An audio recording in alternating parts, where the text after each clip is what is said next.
All right, let's see if I can get this going. Professional screen share here. There we go. So I'm going to talk to myself, at least on the screen, for like 3 hours, and we'll see how it goes. I see that there's a bunch of people who are already streaming. If you're streaming from our data coach page, there's a little link that will let you go to the YouTube page where you'll be able to make comments. And then if you make comments, I can see them coming on my screen. And occasionally, if like streaming's not, because right, we're in a interesting time where we are now everyone's streaming and viewing, and things go down, and you should just let me know if the quality is going down or whatever.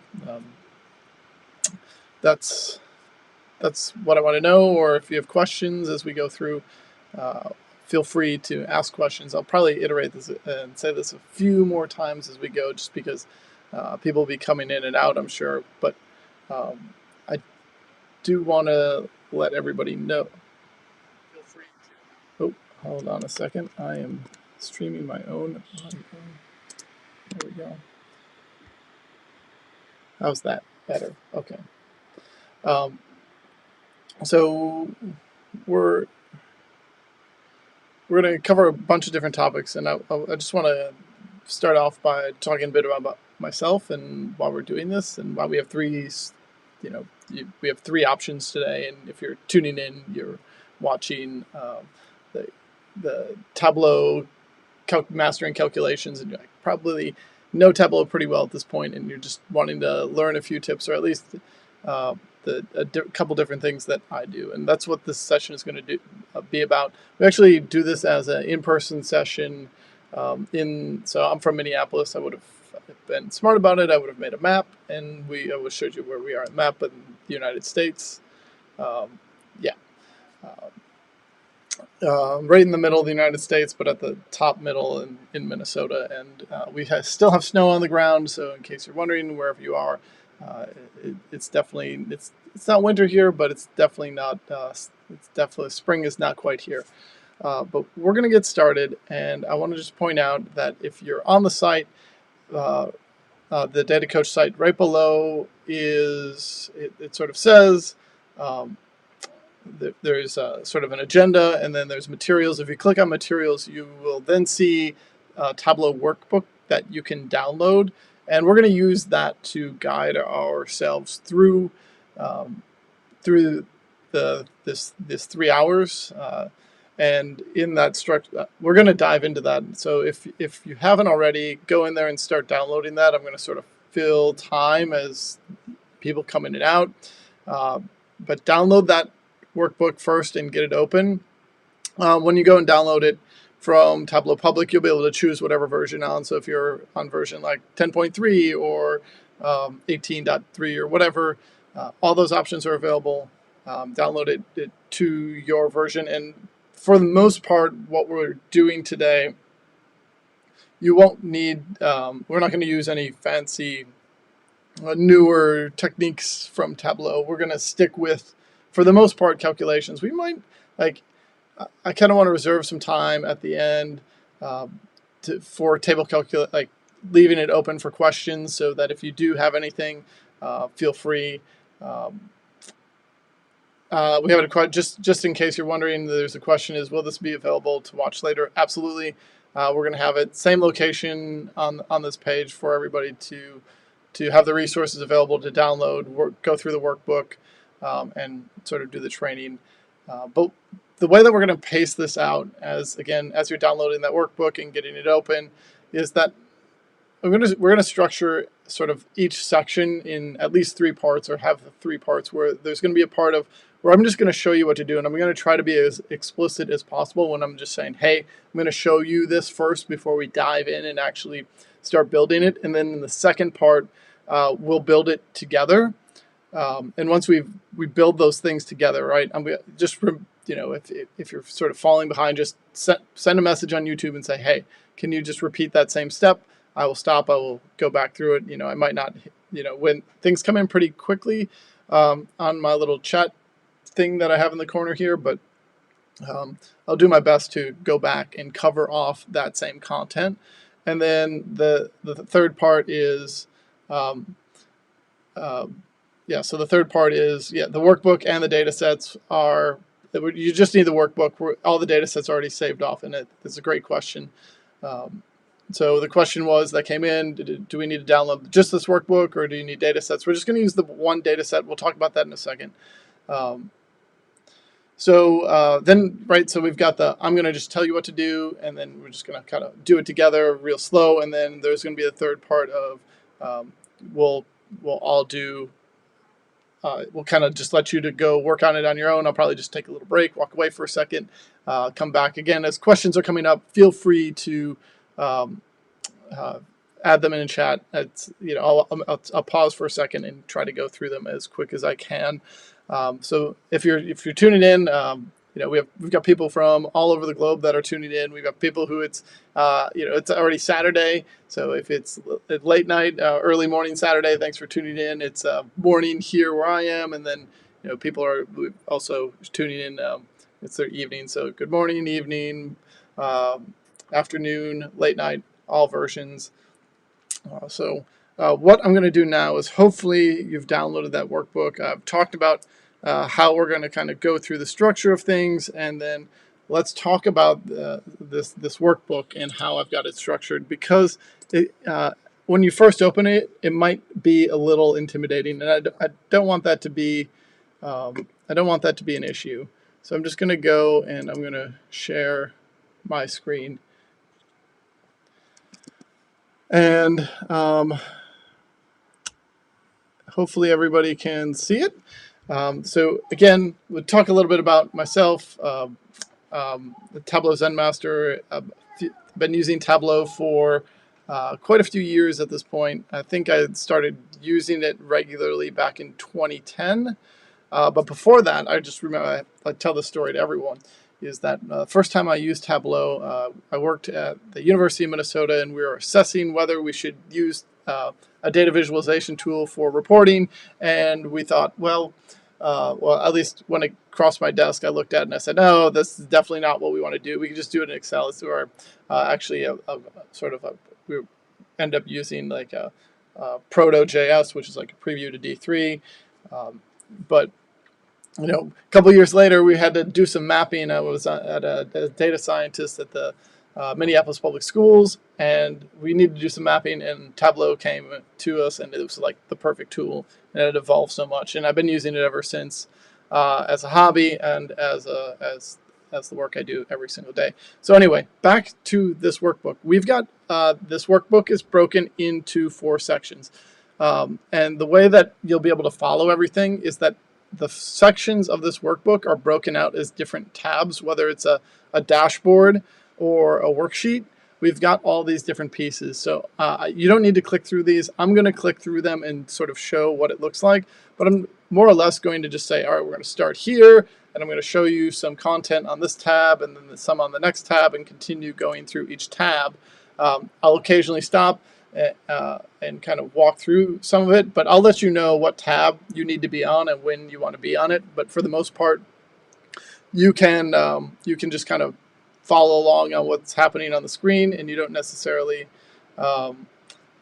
someone's logging in late, you can find the workbook. There's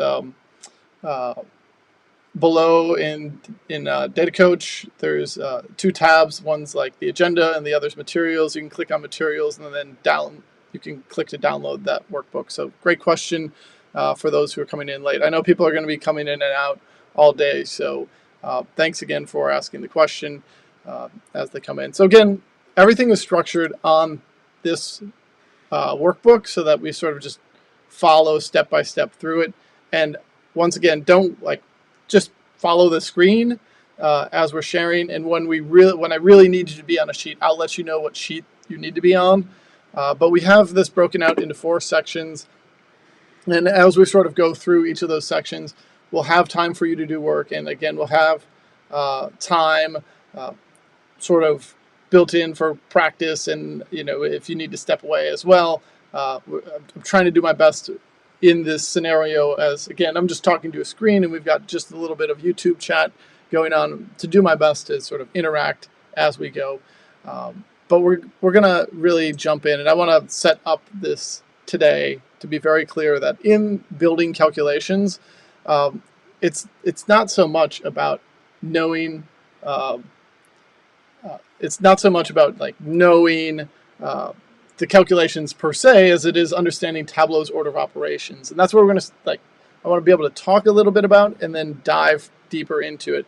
So some of the examples that I often see is not understanding the order of operations is basically how is Tableau calculating different things at different times and where is it happening. It sounds like I'm just going to go find the link quick and share it out with everybody. If it doesn't, it'll just take a second. I'm going to put it in the YouTube. And then I should apparently make it public because I didn't do that. So I'll also make it featured on my page. So that should show up for anybody who needs it at this point. So one of our challenges that we're going to face here is that when we don't understand how Tableau is calculating and operating in the order that it's filtering and doing the calculations on the view, we end up with questions of what's happening. So when I apply and deselect and maybe select only certain regions, like certain countries or certain states are showing up on this view, and I don't know why they're showing up. And I'm supposed to have like a top 10 and a bottom 10, but I when I count my total states that I see here, it doesn't add up to 10. So it's really frustrating, and maybe we don't know why that's happening. Of course, we can always fix that in real life by doing a context filter, and we'll talk about that later about when context filters matter. But the question is more of like I just try things out, or the real scenario is that we do things and we don't know why we do them, and then all of a sudden it works. And hopefully today we're able to like break that down so that you can see how things work. And I don't like that where that logo stuff is showing up here. So let's see if I can't just move these.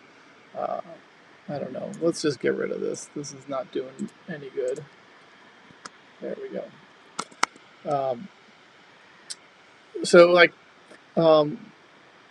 Yeah, we're trying to clarify, or when we're working with table calculations, we have a giant table, and we want to know why we have all these white values that just aren't showing up. Again, we don't necessarily know. We just kind of assume we're doing something wrong. And today is about trying to make sure that we understand how those calculations are coming in. And I would just say, I'm going to show off my one last example, or we've just got like lots of bars and we want to be able to come up with calculations that are a lot more thoughtful around how we can have the right design for a chart type and not just, without thinking, randomly choose. We're going to have side-by-side bar charts and instead have like bar-on-bar charts, but also provide the additional context that's really needed to compare these values, right? If we look at this chart, if we're looking at California, we're going to compare the previous year's values to the current year's values, or well, in this case, 2018 to 2017, but we would compare those values. We might want a % difference to see with this, and have all this information rather than two separate bars as a single bar. And it's the little things in design and using Tableau that we want to be able to showcase today. I forgot to say, when we're working on practice problems today, be sure to use the data source that says use this data source. I've got a couple other data sources I'm personally using, but the idea would be that you would build these calculations using this data source. And it's just an older Superstore data set. We built the foundations of this workbook are from 10.5. So we use data back from 2018, which I think like 18.1, it was like roughly 2018 is when 10.5 was the last version that came out. So I guess it's sort of time to jump in and for us to really start to understand what's going on in Tableau. And it's just something that for us to always consider when we're building these calculations. I have this is the newer version from Tableau's website of how Tableau operates. It first, when it operates and it sort of builds a visualization, every visualization follows sort of the same flow of information, sort of the data follows the same process every single time in order to build a visual. So that data, you can imagine, is at the top here, and it comes through, and it first hits an opportunity for an extract filter. So when you make your filter or you build your extracts, you have an opportunity to put a filter in place that basically blocks data from even making it into the extract. That is an extract filter.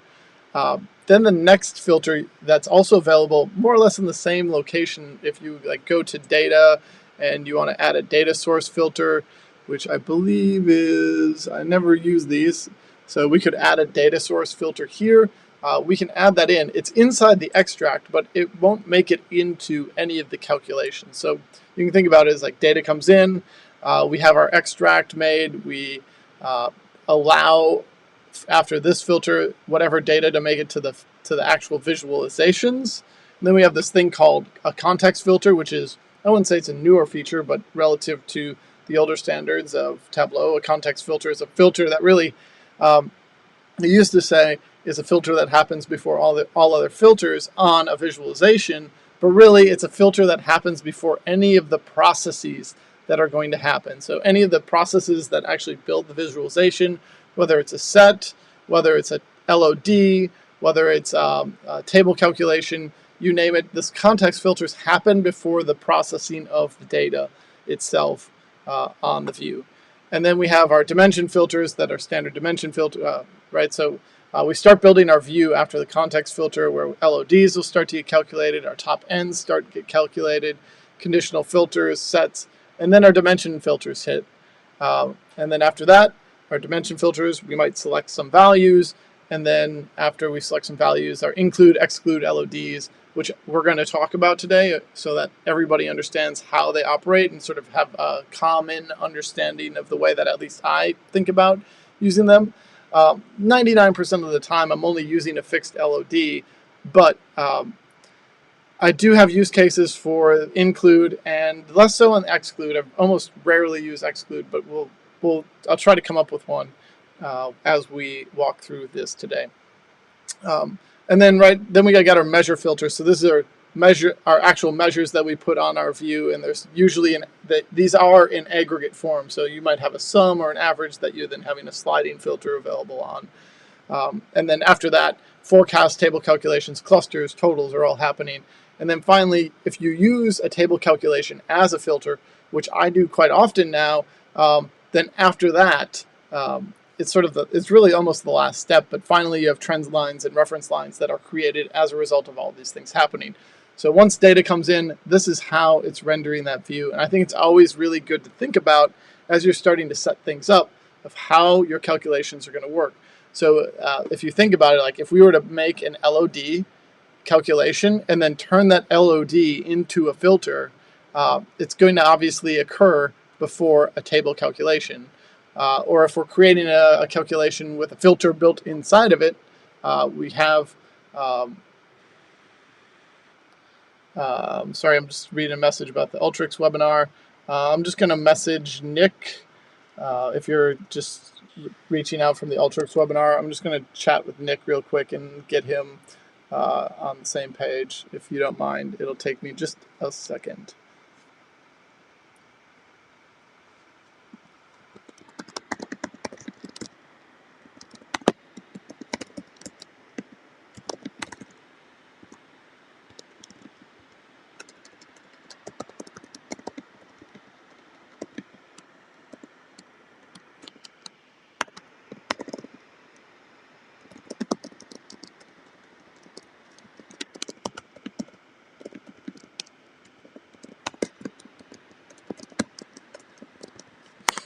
All right, so apologies for that. So once again, we're jumping back in, trying to get my frame of reference. So again, we want to be thinking about how we're going to use our calculations and the orders that we're going to do them in order to build a visualization. We're going to try to during this time to really hone in on a few examples of how you can use the power of calculations to really drive your visuals and actually build. So today is part like, let's build cool calculations or some real base calculations that you can use over and over. But it's also, how do you make your dashboards performant? And I don't want to like give a whole bunch of tips on cool things to do with your dashboards if you can't actually push it to production and make it fast. There's no point if you can't do that. So we're going to start with one of the examples we just looked at. It's how do we take something like this, where we have this visual and we've got these side-by-side bar charts, and we know this visual takes up far too much space as a result of side-by-side bar charts. So how do we like fix that so that it's like a single bar chart? And I'm just going to close my Slack. And now I lost my stream. There we go. All right, so yeah, so we're going to take this visual and we're going to densify it down into this visualization, and we're going to create this bar on bar chart. But the key here, which, I mean, anybody can make a bar on bar chart pretty easily, but the key of this visualization is how do we add that context next to it?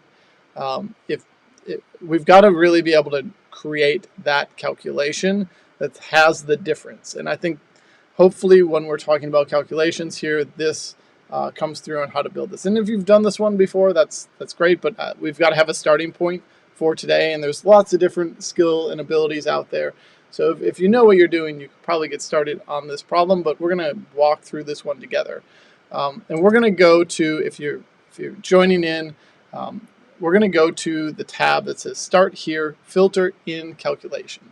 And this sort of gives away the tip and trick that we want to use here today.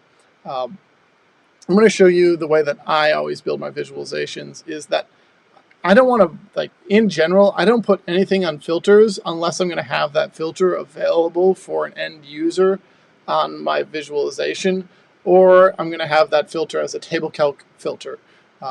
Otherwise, if it's using it as a dimension, that is going inside of my calculation. So if we're taking a look back at this visual, I've got a visual for what is 2018 sales versus 2017 sales. That gray bar is 2017 and this blue bar is 2018. And then I've got the value, the darker value is the current year, 2018. And then that gray value in parentheses is the difference between this year and last year. And I want to be able to put that on a single, I want to be able to put that difference right on a single mark on my visual. So right on this blue bar, I want to be able to have that difference showing up. So how do we do that? We're going to first start by building our calculations that are going to be required for this. Remember that we don't want to use sample Superstore or 2 or 3. We want to use the one that says use this data source. We're going to use it because none of the calculations are built, and it's going to force us to do the work together. And you know, as you're doing these, if you really need the help, you can always go in. You'll see that I have the block calculated fields actually broken out for us, so that at least for the first 2 blocks, you could always go in there. But we are going to build them on our own. So we're going to start. We can choose, you know, if we're rebuilding this as is, we're going to put state on our view. So I'm going to start by searching, and this is where I always go too fast. Because if you're not as familiar with the Tableau UI, there's a little search button here that I can search for a field. And I'm just going to type out state. And as I start to type out state, I'm going to make sure, once again, that I have the correct data set selected. I'm just going to drag state out on my view. And there you have it. We have state on our view. That's the base of this this visualization. So the next part is we want to build out. Again, I forgot to mention this. We're going to use Tableau Superstore dataset. If you're not familiar, I just want to give like a quick overview of the dataset. So in this dataset, it's sales. It's actually sort of like you can think of fictitious online sales from like 2005 or something. maybe like Walmart online sales, particularly for like something that actually might be, instead of Walmart, be something more like a Office Depot kind of online sales. We've got individual orders, we've got customer names, we've got the locations of those customers, we've got when the order was made, how much it was, and then we have like the sales, the quantity of the order, profit and discount as measures. So we've got quite a bit of information. Oh, and then about the products, we do know the category. If you're thinking about the product as sort of the lowest level, one step up is we know the manufacturer, or sorry, we know the manufacturers of those products. We also, they sort of fall into different subcategories and categories, so we have that information as well. And we're going to work with this in a bunch of different ways if you haven't ever used it before.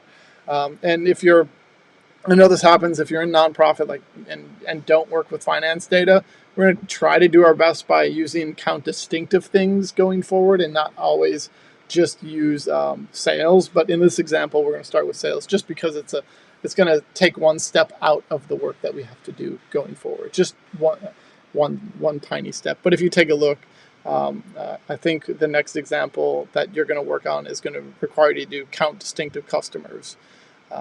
So let's jump in and build our calculation again. So once again, I'm just searching for state. I'm bringing that on my view. And because this is so small, I'm going to personally, you don't have to do this. I'm just going to make the font size in my workbook quite a bit bigger so that everybody can sort of see what's going on as we go throughout the day. So let's start by building our first calculation. If I just take a look back and a reminder, we want to build this 2017 calculation for our sales values. And our natural tendency, if I was going to try to build this really fast, would just be to find this sales measure, bring it out on columns, and then maybe I would just take order date. So order date is what's going to drive our year. Maybe I'm going to bring this out on color, and you can sort of see it gets stacked up by year. And I already have the calculations, so that we don't have to worry about the colors coming in. They should already be sort of matching. If you're sort of doing this, you might be like, let's put labels on it. Great, you put labels on it, but you need to somehow unstack these marks, which you can do in Tableau. If you don't know how to do this, if you click on analysis at the top of your view, sort of on the top bar on the menu, and go to stack marks off, you can actually unstack your marks. So these are all starting now at 0. And I could also just take size and place it right on. In case you're wondering what I did, is I just held down. I'm not sure what it is on a PC, but I just held down. It might be Alt. If someone has the comment for it, please. I'm gonna just do the Control, or it might be Control, but in mine it's the Apple key, and then click and dragging year over size, and then I'm basically placing the year of order date on size twice. I could do this, right? Oh, by the way, don't do any of this yet. I want to show you what to do first, and then we're going to build this out. So apologies if you're like, man, I've got all these things and you told me to do this. Don't do any of this quite yet. I can already start to build this bar on bar chart without having to do much. But my issue with this is that I can't get the percent, I can't get the delta the way that I want to. So this is not a viable solution for us.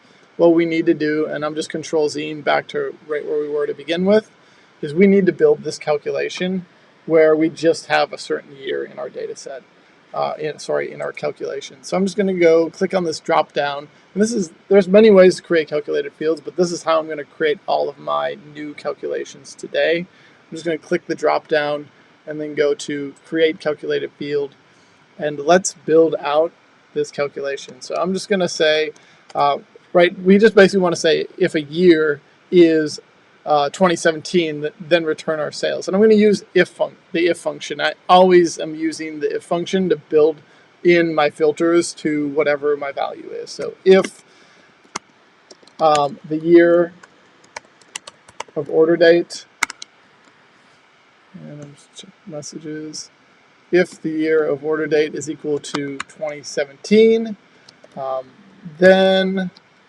and you'll notice I sort of use the similar syntax as I write this. I want sales, and I can type end. You know, I see a lot of people use this year calculation, and that is totally fine if you're using year and you just want to type it out fast. But no, this is not the most performant way to build this calculation. If you're really trying to optimize in every ounce that you can get and get the most out of your calculations, you should use date, date part, date name, date trunk, any of those, but not the month, not the year, and not the day calculations. Those actually they just use the same calculation. So I'm just going to use date part, and I'm just going to type in a single bracket, single quote. I'm going to type out year. And by the way, if you look, date part requires really 2 parts, maybe 3 if I really wanted to. The first part is in all lowercase. And there's a couple of different options. You go on Tableau's website and search for date part and figure out what it's going to offer. But you need to put it in all lowercase year and then order date. And when I select order date, I then have my calculation. I'm just going to move this out and make this bigger for us today.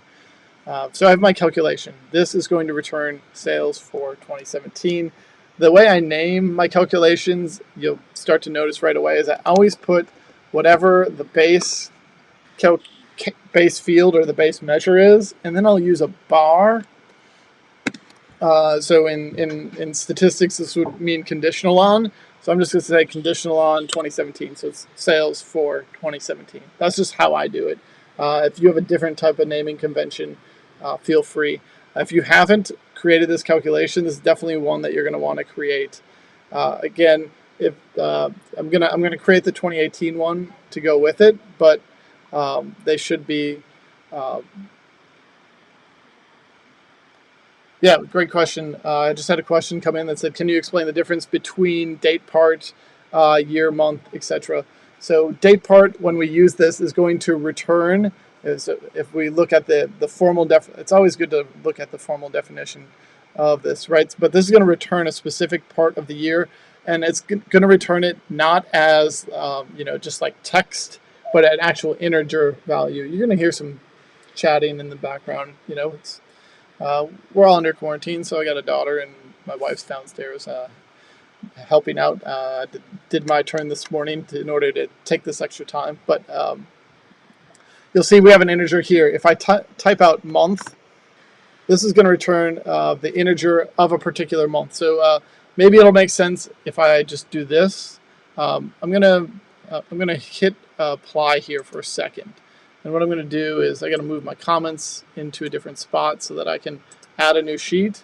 And I'm just going to take order date and bring it out on my view. And I'm going to choose, and don't do this, please. I'm just going to, again, to show you what's happening.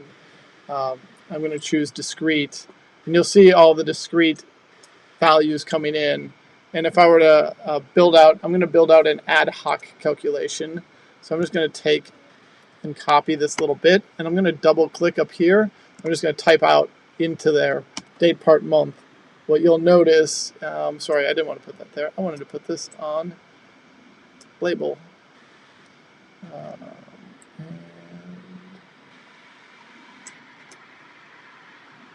of course, Tableau changed. Nope, date part as an integer. You'd think it would return as an integer showing up here, but it does not. It actually shows up as the label, but you should know that this part actually does come out and is calculated as an integer, because if I were to type out equal to like January here, I would expect my calculation shouldn't break. January. All right, whatever. But it returns the integer part of that calculation. So we just want that one part, whether it's month, date, year, week, order, day of the week, from order date. It's going to return that. But I want year here. So great question coming through. And now I'm just going to fly all the way back to our calculation. We're building it. So I've got some of sales up here. I now want to replace that with that calculation. So I just searched for sales 2017. I'm going to bring that up onto my view. And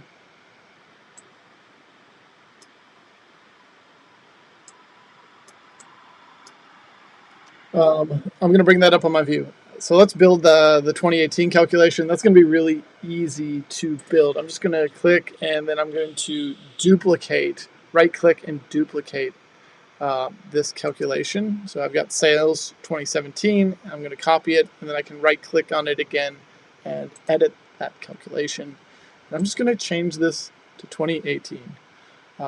In the real world, I'll tell you that I'm not hard coding these. I don't hard code anything into my calculations, except for this one, like on date parts, I will hard code a year in there. But even like 2018, I will have that dynamically calculated or use a parameter to drive it. We're going to get down to that later on of how we can use parameters to change things dynamically. But I've got 2018 coming through, and now I can just take sales 2018, and I can bring that up onto columns right next to 2017. So I've got these two calculations that are happening side by side, and I'm just going to take, sorry, I moved 2018. I'm going to change that back. 2017 is my, so you'll see I have two marks cards. My first marks card is for 2017, and the second one is for 2018. And you can always select the marks card by clicking on the dimension first. I'm just going to click on 2017 and change the color here to gray. So there we have it. We've got a gray bar, and now if we just put these right on top of each other using a dual axis, I can right click, do dual axis, and synchronize. Don't worry about that turning into dots, because Tableau brought measure names onto our view. If I click on my all marks card, I can remove that measure names, and then I can change my mark type back to bar. So now we've got bar on bar charts, and we want to change the 2017 bar and just bring the size down just a little bit. Yeah, we're starting to get to the visual that I was hoping to show. The one thing that I really actually want to show is that I want, I think I want to flip this around. I actually want the size here of 2017 to be smaller or larger than 2018. So I'm just going to bring this here, and then I'm going to take the size of 2018 and make that smaller like this. So now we have the bars for 2018 just a little bit smaller than the 2017 data. Let's get some labels on here. So we're just going to take 2018, click and drag that on labels, and now we've got this bar and bar chart with the values. Again, we could have built this very quickly without doing all these calculations, but now that we want the difference of these two calculations, how do we build that out? What we want to do is basically take the difference of these two calculations. And when we do this, you're going to see we run into an interesting problem. So I could just create a new calculation, and then I can just take 2018, click and drag it right into my view here, and I could then subtract 2017 from it, and then I could just say sales 17, 18 versus 17. And I'm going to hit OK, and you're going to notice something funky that's about to happen when I bring it on my label, is that I don't get anything to show up. And I'm sure that we've all had this happen before, where it's like, well, let's just check the label to make sure that it's there. Yeah, that it's there. So, you know, the question then becomes, well, maybe we'll just format this quick and somehow it'll just miraculously appear out of nowhere. So I'm just doing some light formatting of this KPI. But no, it's not there. So what's happening is that if you think about how it actually comes back to how our data is structured, and we didn't take a look at the data when we began, but we have a column for in our data set here for order date. And if you think about it, when we create a sales 2017 column, we're going to create a column that in this data set says if it is 2017, let's return some sales values.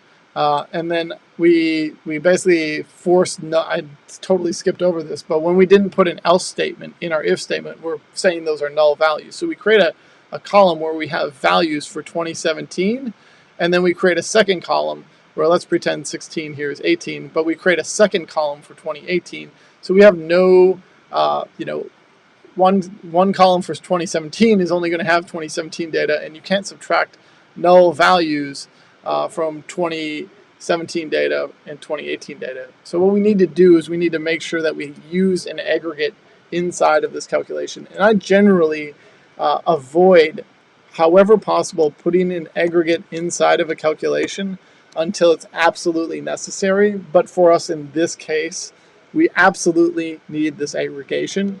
So I'm just going to wrap sum of 2018 in and also 2017. So two separate values. So the way that Tableau now is going to think about this, instead of doing these row level calculations where it's calculating the sum and comparing across a row, it's going to first gather the sum based on whatever partition we're using. In this case, state is our dimension, so we're partitioning on state and aggregating up to the state level for each of these values, and then we're going to find the difference. I'm going to click OK, and what's going to happen on our view is it's going to break. That's because we're going to switch our calculation basically from inline, where Tableau is calculating the aggregation, to then having to now have the aggregation created for us. So I just click and drag and replace this value, and now I've got those values showing up. And the last part is doing formatting. And of course, my tip here is that you could technically right-click and format on all of these values, but what I prefer to do is after I've created my calculations that are of the same type, I will multi-select all of those. Then I'm going to right-click, and then I'm going to go to default properties and choose my number format. And then from there, I can just say what is the, whatever the format is in terms of currency that I want to place on my view. So this is how I would go about building this visualization. And once you have that, that's sort of the end state. So hopefully, let's take a look at how close we were. This is me adding in extra steps, but this is it, right? We more or less have built out this visual from the first one. So we wanted to build this out, and we ended with this. The last bit that we would need to do to really hit home is the formatting. I just want to share a little bit about my approach to formatting. I've got a section that's way at the end that we can focus on formatting, but in general, what I do is if I'm putting my labels on my marks, then I don't need my axis. You get one or the other. You've got to choose. You don't get both, unless you're labeling like state on your axis. But if I've got numeric values here, then I really don't need both. So I can just, I could technically right-click on the top axis here and hide that one. But if you choose the bottom and uncheck show header, it gets rid of both at the same time. And then of course you've got when you do a dual axis, this drives me nuts, is that Tableau by default brings in column and row dividers, and I almost never use them for that sense. So I'm actually going to get rid of these dividers on the column side. I don't need those. But what I am going to partition by, and I just find, again, this is my personal aesthetic. Not everybody's down for it. But I like sort of, if I'm going to have a row divider, I'm just going to put it on every single row so that it will be available. Yes, this is being recorded, and it is going to be available right afterward. Question coming through on YouTube. It's going to be available there. So we're going to just like clean up the formatting now and get rid of the zero lines and the axis ticks and the axis rulers. And of course, when you get rid of those, it doesn't get rid of all of them on sheet. You have to go back into columns and remove the grid lines as well. So now I've got this nice clean visualization. Bar size isn't quite what I would hope for, but it more or less is exactly what we would be going for at this point. So that's it. That's the first visual. I know that we're a ways in, but and if you're on Twitter, and you probably have done a lot of this before, I know for sure there are people who are learning some of the newer techniques that we're talking about here today. So be patient. We're definitely going to ramp up very quickly into some more complicated things. But I really wanted us to understand. So this, right, I want to come back to this point around row level calculations versus inline, and sort of look at this challenge that we have with profit ratio itself. Is that we can calculate, if we've got a single order, the total profit and total sales. But if we have more than one product, so like this order has one product in it, it doesn't show that. We have two ways of you know what, I feel like we've hit home on this, so I'm actually going to skip forward to the next little bit here. So and actually on your own this time, so we're just going to take like 5 minutes. And what I'm hoping that you can do is if you haven't done this already, is rebuild those calculations to get 2018 sales. And again, don't use the calculations already in sample. Use this data source. I'm hoping that you can build out and then format the same way that we just did. If you have any questions, I'm here on. I'll be like right here on YouTube to add comments to solve this. But more or less, let's take 5 minutes. And if you haven't gotten caught up at this point, have you take the time to try to think about and then build these calculations out. Yeah, so I'm just going to hang out for a minute here and give you the opportunity and maybe just have a drink of my tea here, and you can enjoy the barking dog and the children in the background. Hopefully it's not too distracting for everybody. So yes, you are taking a moment here to build those two calculations, and we will join back together at whatever hour you are and 51 minutes.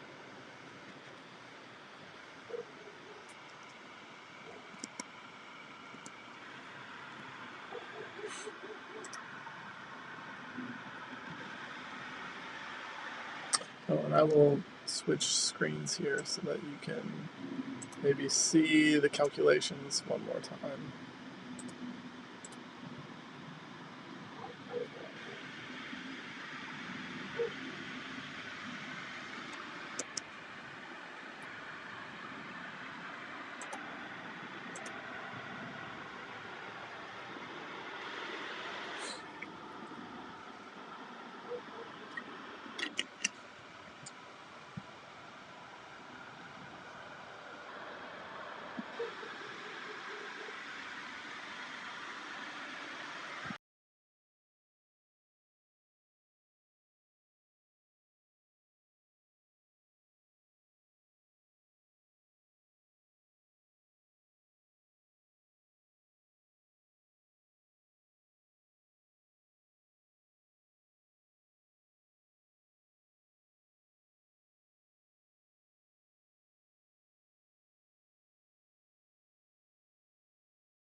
All right. That was our short little time to hopefully build out these calculations. This was definitely the beginning. If you know, this is if this is there's a challenge here in this first what is basically an hour, because it definitely does take some time to set this up. Um, we're we're definitely going to be stepping it up here now. We're actually going to use the basis for a couple of our workout Wednesdays that we've done in the past. So if you're not familiar, I help do an online community challenge that we the people who host it put out once a week on Wednesdays to help build some challenges in Tableau. And there's a couple of my favorites that I like to sort of lean on in these challenges and actually break down in a little more detail of why. Even if you've done these in the past, I want to really break down why we do them and how the background of doing these in a certain way, so that hopefully everybody has like a level of appreciation for the challenge and where it comes from. And particularly, we're going to sort of jump into using table calculations. And there's no better resource than Andy Kriebel's like this. What I was like, wow, when I saw the definition of how to understand table calculations. And right, so sorry, I'm jumping around, but like in Workout Wednesday, we do a lot of challenges where it's either LOD, level of detail calculation related, or it's table calculation related. And the next part, we're going to just focus on table calculations. And I think for me, the way that I think about table calculations is maybe not the way that Tableau has you think about them, right? And I want to just like give the example here on my screen as the exemplar for this. And it's really when you're thinking about how to read a table calculation, and I never really thought about this, but from Andy's website, viswiz.com, he broke it down the same way, which is like, really you don't start at the top of your table calculation when you're building it. You got to start down in the detail. And by the way, I never use this compute using, or I absolutely try to avoid, unless I know it's going to work every single time, the compute using, because it requires, it doesn't require you to think, and you need to really be thinking about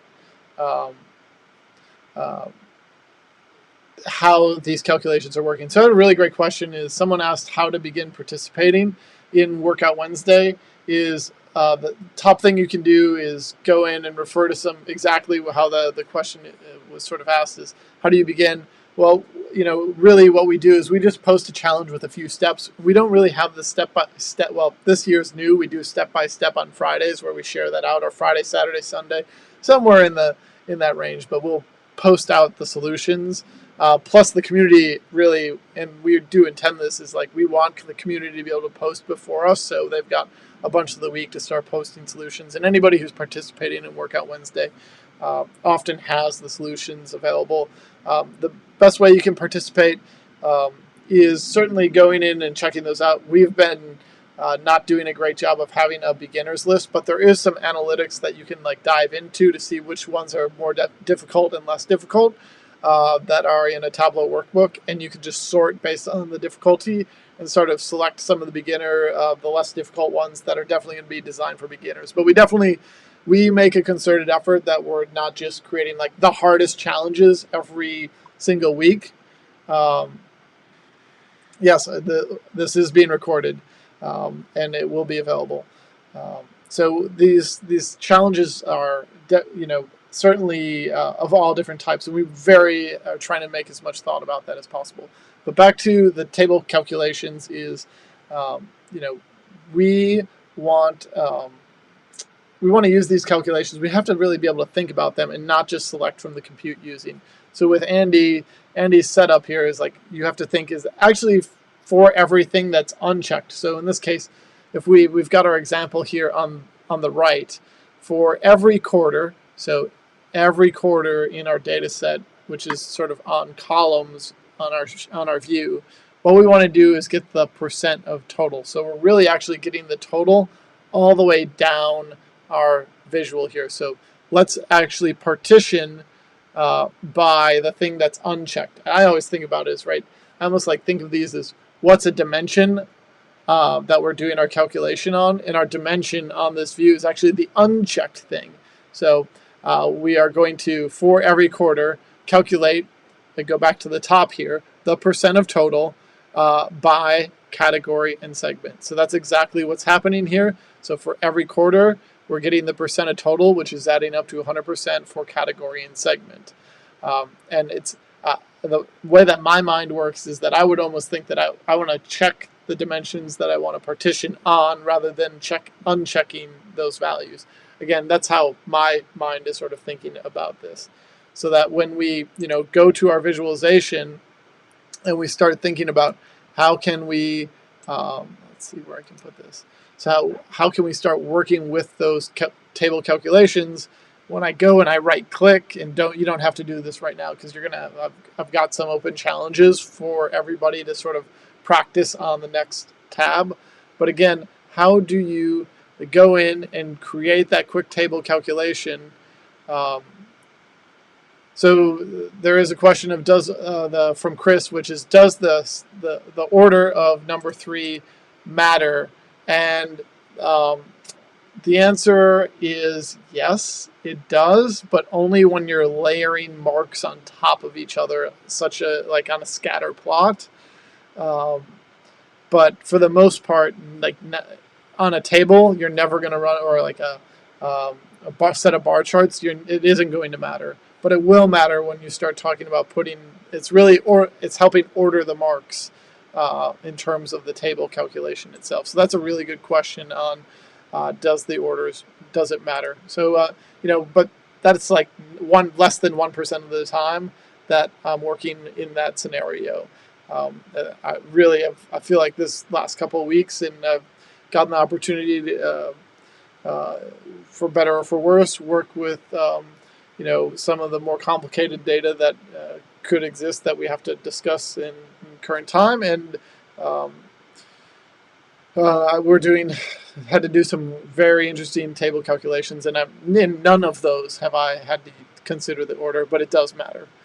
So I'm going to add a table calculation here, and once again, we have to think about the unchecked values, and once you start seeing that, and Tableau does offer this calculation assistance, but once you actually know how to think about it, then the order makes sense, because otherwise, right, if I'm not thinking about it, I just start clicking on stuff until Tableau gives me whatever it's supposed to be doing. So I'm going to actually, difference from doesn't really do anything for me, so I'm just going to continue to use percent of total.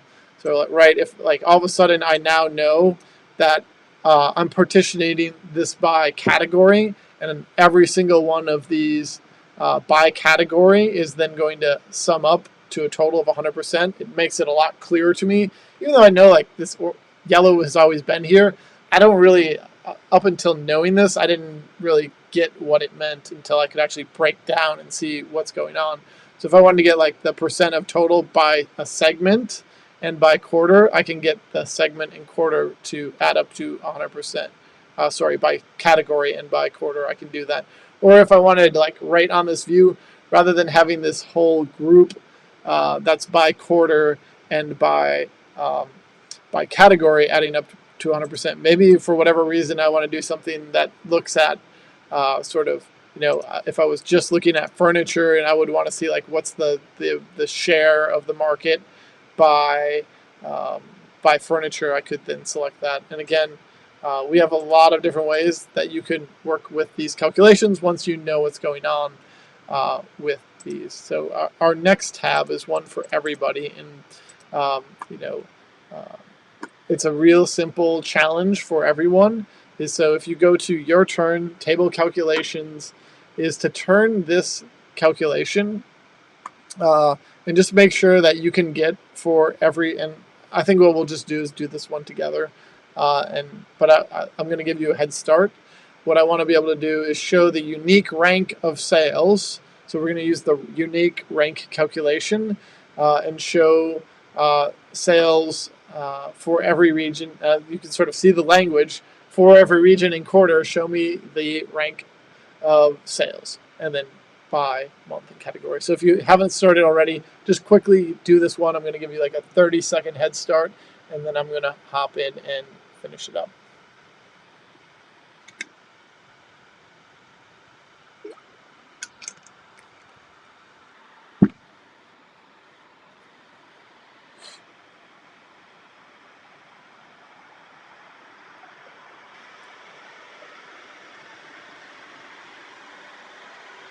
All right, you know, you're working through it, so I'm just gonna like take it easy when going through this. I'm just gonna right click, add a table calculation, and it says for every, I want to do unique rank, and I guess there's a couple different options in here. Did I say descending or ascending? I guess I didn't. But I'm just going to choose this. And then for every region and quarter. So someone can tell me if I've messed this up for my own instruction, which happens all the time. But you'll now see I've got rank descending of within a quarter within a region showing up. So this is, you know, like, again, I want to make sure that you get what's going on in these table calculations. It's one practice, certainly not all of it, but you know, we've got to start somewhere. And again, the intent is that you've already used table calculations before and you've used all these, so it's a little bit of like, let's dive in a little bit deeper and deeper and deeper. So you know, that's that challenge, real simple to start building into table calculations. But our next part here is one challenge I face all the time, which is I get data and you know, I've got a secretly, I've said don't put anything on filters that you're not gonna like have dynamically available, but I've got category, so I've built out this table. It's got subcategory, so it's got this subcategory by month and year. On my view, it's really just for 2016, and it's all the it's not quite all the subcategories. It's just office supplies that I'm selecting, but I've got some blanks in here.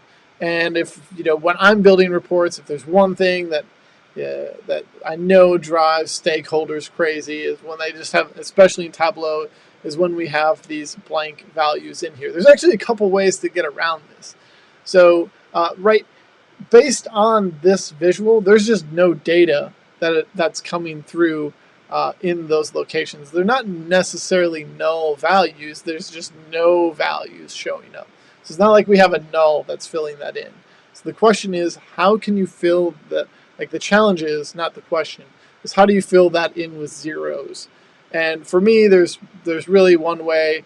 It's definitely, you know, you go. It's one of the first things that you're always going to. I don't know, maybe not the first, but it's one of those things that you're going to search for, and go on the forums and find that Jonathan Drummy, he's a Tableau Zen former. I don't know. He's a Tableau Zen Master Hall of Famer, not former of those. Like he still is. You know, he's a true. Has been around in the community, supporting everybody since the beginning of the Tableau community online. Like he's just been there and he knows Tableau in and out, unlike pretty much anyone. I'm not one to like give profuse praise to, but he really does know the tool extremely well and still innovates every day, despite you know, he could rest on his laurels, but does not. So the question is, how do we fill these in? And I actually am going to build out a new calculation. So while I was chatting, I just went onto the drop down and I selected create calculated field. And we're just going to build out how to fill those zeros in. And we're going to use a series of table calculations, actually just one table calculation. But we're going to just start with sum of sales. And I'm just going to, again, I like to cheat when I'm building these. I'm just going to click and drag sum of sales from text into my calculation here. And I've already got the basis of this. And when I build, so we're going to build something that I'll call a nested calculation. So it's just basically what happens when we have a calculation and we're going to wrap inside of it additional calculations. So with with table calculations, you can actually write them out rather than right clicking and doing the manual calculate sort of the drag and drop. You can actually write these out directly in a calculation. But what you need to know is that when you do that, the calculations have to be in an aggregate form. So we are going to use one table calculation called the lookup. And this is unlike, so if you're really like newish and you kind of understand Tableau but you know calculations, you're here to learn this, you should know that lookup is not like VLOOKUP in Excel. This is lookup really means like look up. If I'm looking at this table, if I'm looking at 4,720, it really does mean look up one value, or you could say look over one value, or left or right. It's actually just look to rather than look up. So we're going to look to a certain amount of values, and it takes two arguments. It takes the expression, which is the sum of sales in this case, and then the offset of basically how many values over do we want to look.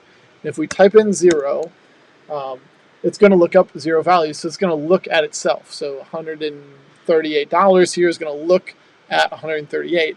And what this is going to do is force Tableau to create densification.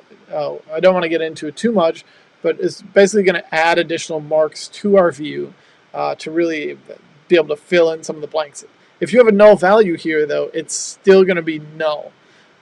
So what we can do is, by doing this lookup, we're sort of going to add a blank mark in here. So I'm just going to, again, let's give this a name. I'm going to just call this sales, and then I'm just going to call it, I'm going to sort of give a spoiler here, but bar ZN, which means if there's place a 0 value if it's null. But if I place this on text, you'll notice that instead, again, it's so subtle, but if I hover here now, I've got a mark before. If I hover here, I have no mark. So at least I've established now with this calculation of sales 0 null on my view that there's a mark there. It just happens to be null. So all I have to do is then take this lookup calculation and wrap that in ZN. So I've got like 3 layers going on here. I've got sales as a sum, and then I'm looking up 0 values of the sum of sales. And then I'm going to use ZN, which means if there's a null value, return a 0. And if I hit apply, you will now see that the zeros fill that location in. So that is the sort of the lookup function on steroids when we're able to sort of build out this densification. And this is all possible because of table calculations. And if you think about where table calculations are happening in the order of operations, it's at the very, very end. But that is really how we fill this in. And then, of course, we just need to do some formatting. We're not going to worry about that now so that we can cover off more content. I am going to find where we were, and I'm going to move on to the next set of tabs here. So we've got, really, this is going to be our next challenge, and this is straight from a Workout Wednesday, and I want to break out why and where this challenge comes from.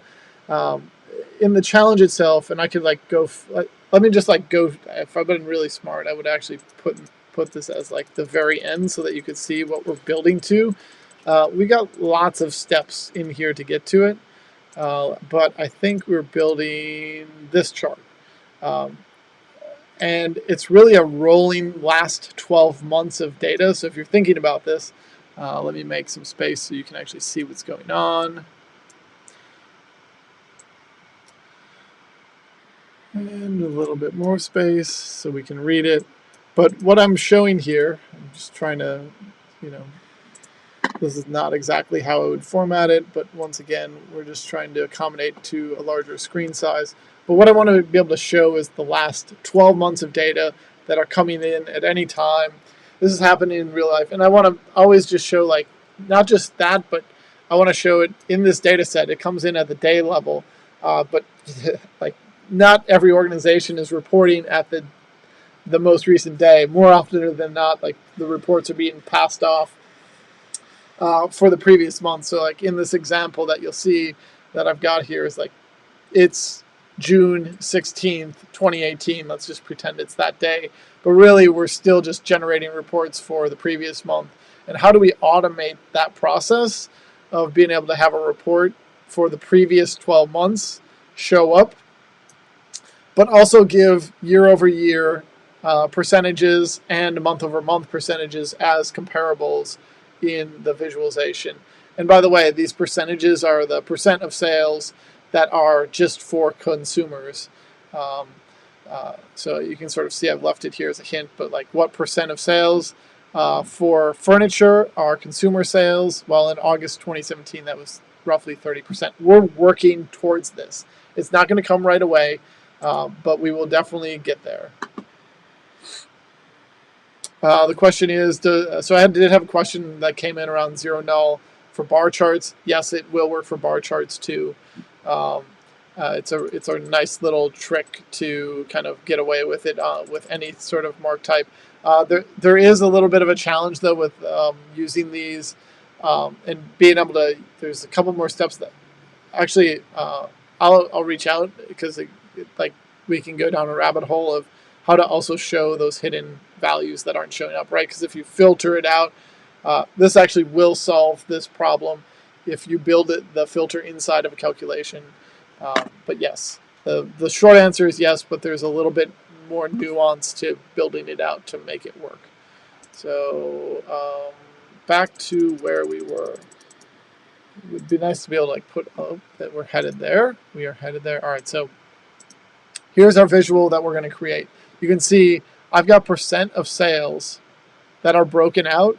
If I just like pick 1 month out of here, and again, apologies, I've tried to make the screen big enough for you to see without having to like zoom in. But if we look at, I just want to focus on the first value in here, is that if we look at February, or the missing for February 2015, we're going to first start out with a table calculation that's going to give us the percent of total for every across segments. So we really want to be able to get 100% across these values, but within a category. So within furniture, we've got 98% in consumer, and then we have 1% in corporate, which leaves us less than 1% for home furniture, home office furniture, which is indeed the case. So we want to build out this calculation first, and then we're going to do some percent month over months with table calculations. And it's right now we've got all these gray boxes. We'll talk about that as that occurs. And then like the last calculation will be how do we get year over year, and how do we clean this mess up to actually be something that we can that can be worth showing over again. So I think the unchecking region quarter, I just got the question that just rolled in late for whatever reason. I think we'll be able to answer it here, but everybody we're going to attempt to build this together. I've got some steps in here, rough steps of what to do, but let's just like take our time, and I'll do my best to walk slowly through it so that you can see how we're going to build this out. So we're going to use again sales for this. Apologies, nonprofit folks. It's a bad habit, especially from someone who came from working in higher ed and working in education, where I never touched a single thing with dollar amounts. For me to now use it out of habit, it's what's nice about the data is it's super organized, and that's why I like using this data set. We're going to start. I'm actually just going to do this a little bit differently. So we're going to start by searching. Again, I need to make sure I'm using the right data set, but it looks like I accidentally already connected it to Sample Superstore, the first one. That's fine. I'm going to go find order date. You know what? I'm going to get rid of these on my view. Just remember segment, then category. All right, get rid of those. Let's go and choose this new data set that I should be using. So I'm just going to bring out segment on rows and category. And I'm going to make a little bit of space. I'm also going to close my shade a little bit. And apparently I haven't been working without a light on this whole time. So we're just going to search for order date. and I'm going to right click on order date. And what I'm going to do is, Tableau by default, for better or for worse, builds a hierarchy. And I'm not a big fan of that hierarchy. And I could build a calculated field if I wanted to, but technically the better way to do this is to right click and then create, and then create a custom date. So we're going to create a custom date of by month. So I'm just going to right click, or sorry, just click on that, and I'm going to just say this is order date, month and year. So M is, it's not like my own, it's month and year, or if you're the rest of the world, it's year then month. And all I'm going to do here is then just say, all right, let's do a calculation of month and year, and it looks like I only have a choice of date part here. Actually, I want to select months, and then I can do date value. That's, sorry, I'm being super shady about what I want to select here. No, we're going to do this one, year and months, because I actually want to create the partitions, create the parts, and that's going to keep it as a dimension. If I had done it the other way, which I know the question is going to come up, so I'm just going to Control Z, and I create new custom date, right, month, year. If I were to do this the other way, I could choose month. If I keep it as date part here, it's just going to have a month value, so it's just, right, it's January, February, March, April, etc. But if I choose date value, I think this actually, this is me not always knowing what I'm going to get out of it. Yeah, so you'll see it partitions it by month, which is totally okay. So technically, I could use this and just create discrete columns, and I'd get exactly what I'm looking for. Or I could choose the other month, year value. But I'm just going to stick with this since I already have it. But let's see if I can edit this. Right, so I'll just come in here and do month and year. Okay. And let's see what we get. There we go. So it's the exact same thing. I'll make a little bit more space here. And once again, everything's a little crammed. I wanted to make the fonts a little bit bigger. We're just going to take sales now and bring that out on our view. Again, let's make some space. I like to see my labels. Take sales and bring that out on text. And our first challenge is, how do we get a percent to show up by sort of across categories? So within a particular category, how do we partition that out? That's our first calculated field that we really need to build, is this percentage. So I'm going to right click, and I'm going to add my table calculation so we can practice using this percent of total drop down. So if we're taking a look at this, right, we know from this view that for every segment and category, we are going to sort of do a percent of total across order date. So for every segment and category, we're going to do a percent of total, period, and it's just going to be across all the other dimensions. But what I really want to be able to do is not, right, if I just want a percent of these three values, I know that I need to do it for every order date and then for every category. So now if I uncheck those values, you'll see for every category, so our categories actually, this visual starts off counterintuitive, but then eventually sort of makes sense when we finish it up. But like the intent of this visualization is to look at within consumer, like what is the market share, or how much of the particular category does it own. So like if you're looking at this, like corporate furniture doesn't really make up a ton, but in general, it doesn't make up a ton when we're just looking at corporate. So it's really like the level of focus for this visual that we're creating is at this segment level, even though we're sort of doing this weird skip. It just gives you like a good practice of how to use your table calculations in this case. But basically for every segment, for every order date in every category, get me the percent of total value, period. And then I'm just going to X this out because that's what we want to return. And you'll notice that adds up to 100. And then if I go to February, it adds up. Oh, and then I've got this 0 value that we're going to eventually have to figure out a solution for in a second. But what I want to do is, we've got this calculation that's built and it's doing what we want. But how do I calculate the difference in sales? The difference in these percentages. Like, that's a whole nother level. Like, now I need to nest a table calculation in another table calculation. I'll back this up even further. So, these percentages are great, but often what I've personally experienced is, we've just finished December of 2018 and we're looking at market share, and all of a sudden the challenge isn't, compare this. It isn't, oh, what is this value? It's, well, how much did this value increase or decrease? How much did it increase or decrease relative to last month? Or even better yet is, like, how much did it increase or decrease relative to last year? And I think that's really the challenge, is how do we provide those insights to decision makers who want that sort of information. They could care less when it comes down to it about the actual percentage. I mean, it does matter, but really what matters is, like, the percent change of this percent. Like, that's the level of detail that we need to be able to provide.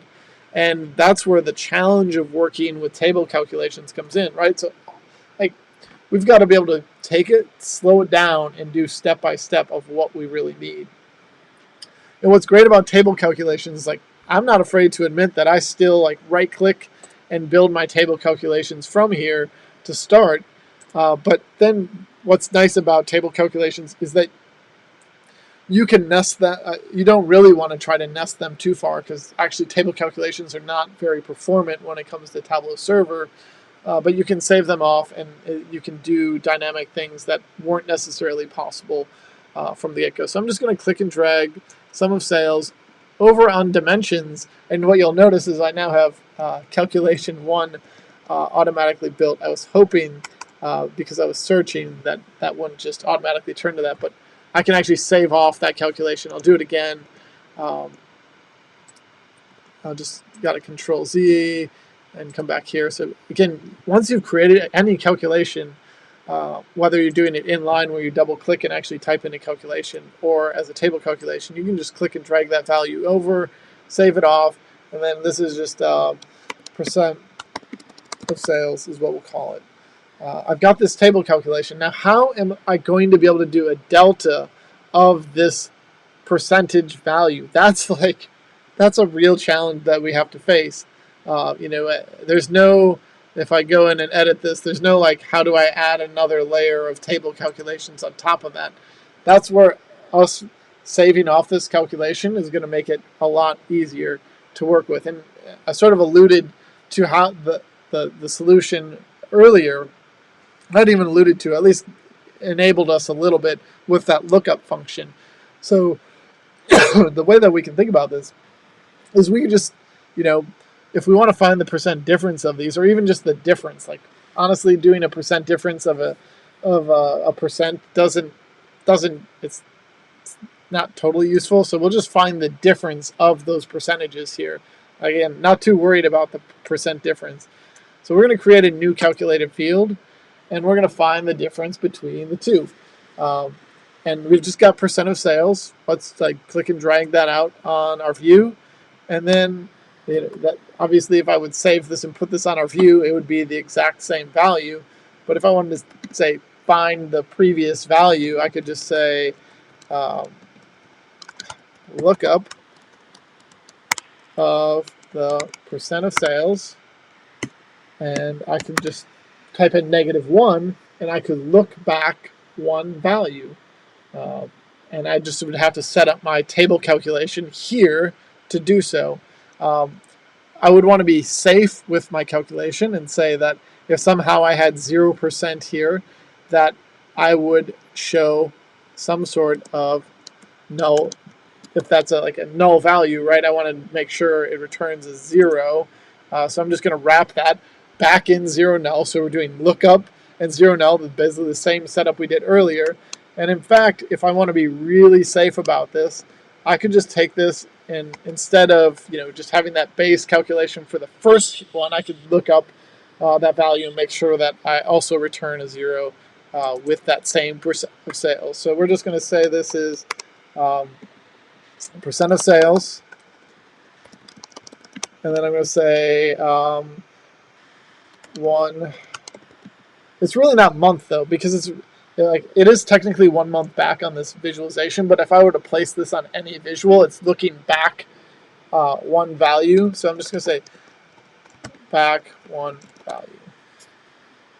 I'm going to hit OK, and this is where we will see what happens. So I'm just going to double click on this value, and I think we will get measure values and measure names to show up.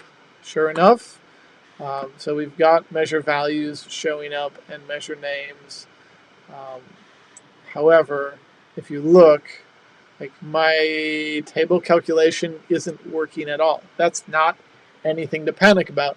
We actually have 2 table calculations happening here at once.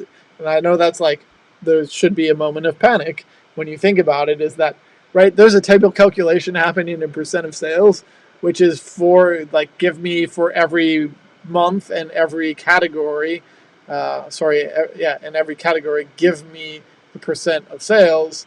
And then we're doing this lookup. So if we take a look at and edit this table calculation, which great news, you can edit it after it's on your view, is that we have, sorry I'm moving things around, but I just want to be able to highlight the values here, is that we have, it says nested calculations in our table calculation, and we have the back one value, and we have the percent of sales.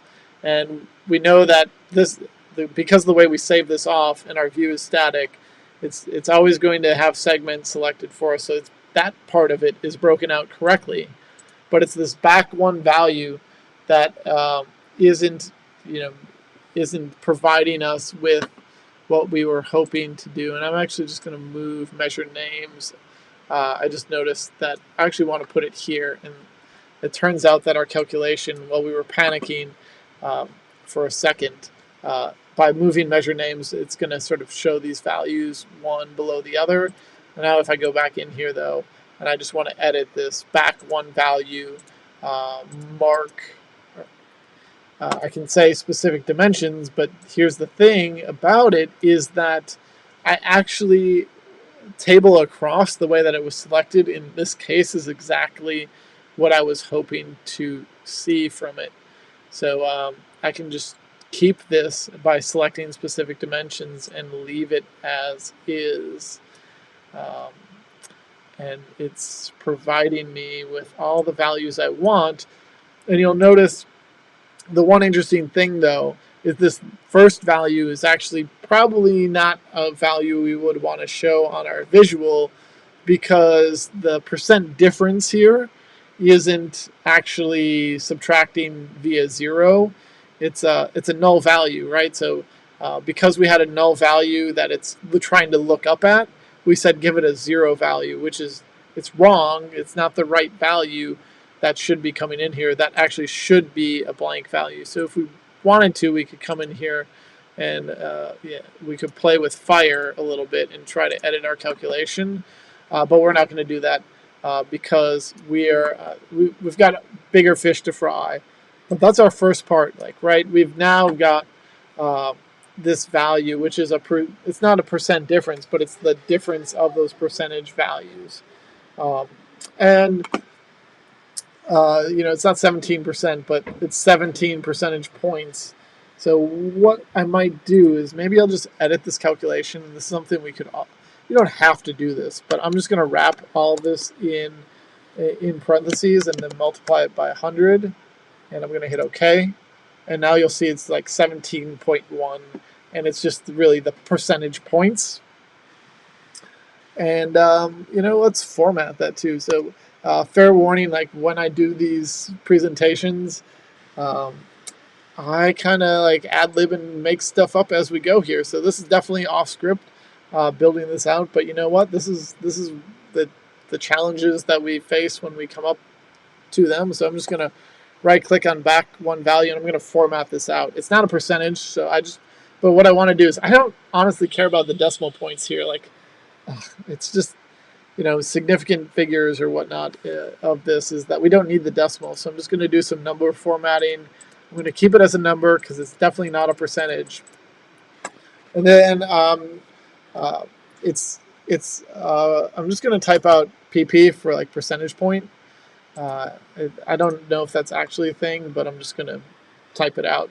So then like month over month, the percentage point was 17 points higher. If we look for this month here, it's 2 points higher, which of course it is. So that's great. We've got that table calculation working as we really want to, but we've got the next challenge of we were able to look back 1 month, but what happens when you want to look a year back? Well, the good news is that we can just take this existing calculation and we can duplicate it. Right. So again, why you look a year back is because if you're trying to compare like time periods to like time periods, it's more likely if you have any seasonality to your business, to within your organization, whether it's funding, whether it's the sales, you name it, you're going to want to not look just the previous month, but also look maybe a full year back. So I'm just going to now edit this new calculation, and I'm just going to say back 12. I'll eventually get it correct. 12 values. And there we go. All I had to do is change it to 12. So I look back a full year. I'll hit OK. And I'll just bring this out on my view. And now I have what is for any time period looking back 12 months. So let's just verify. You might see my mouse moving, but that's because I've got my little screen shares that are going on that I can sort of see as they come through. But if we just look at the most recent month, let's see, December was 62.74. It was up 2 percentage points from the year prior. I'm just going to scroll back, hopefully slow enough so that it renders. And sure enough, 60.45. So it's almost 2 percentage points. And that's obviously coming in via the rounding, as we would expect. I will pause for everybody online for a moment. Plus, I'm just my house is always dry, and then doing a lot of talking, which haven't been at home for the last 4 or 5 weeks. I haven't done almost any talking. So there we have it. We've got these percentage points. Any questions on YouTube? Again, I don't know how fast these comments are coming in. Maybe I'm about to get blown up with a bunch, but I will just pause a minute here. As maybe everybody can be entertained by my daughter who's going to the bathroom before nap time here. The best part of the day, but she doesn't take naps at home, so we'll definitely be entertained by some Frozen singing in the next half hour or so, and if we're lucky, we'll hear some Baby Shark too. Again, we are going to, with no comments coming in, we're gonna eventually focus this in a little bit. So the last thing though to this is, if we're thinking about how to build this out and we're working towards that chart, one of the things that you saw on there is color, and I could just take the measure values and bring it out on color and then change my mark type to square, and then I've got some filled in mark types. We're going to discuss how do we get around the fact that we've got these percentage points that really could range from they're big values though, because 1 percentage point we're multiplying by 100, by whatever, by 100. So these are obviously a lot larger values. So we're always going to see these percentages on our visualization. They're going to be gray because they're going to really run between 0 and 1. How do we build color around that? I'm not going to answer that right now. We'll get to that down the line. But our next visual that we're going to create is another visual that I run into all of the time, and it is building out a waterfall chart. This waterfall chart is a constant challenge that I encounter within finance teams, within organizations. and like for whatever reason, people love them, and that's what I want us to be able to make sure that we can nail this chart anytime it comes up. And to be honest, I haven't. When I was going through my notes yesterday, last night at like 10:30, 11:30, just like trying to get ready for this because my schedule's totally funky. Um, I didn't practice this one, so we're going to see how this one goes when someone, maybe the instructor hasn't prepared for it quite the way that I had hoped. So we're going to start with this view, though, right? If you're looking at it, just come back to this waterfall. If you're looking at this waterfall chart, you will notice that we've got these stacks increasing by category. And these are actually the 5 largest subcategories in the data, and then all the others are grouped together, and we have a total showing up here as well. So how are we going to build this waterfall chart? If you haven't done one in a while, there's actually a couple of different ways to go about it. So I'm going to think about it as the standard approach where we're going to build this visual and not have to hack any values too crazily when we build it.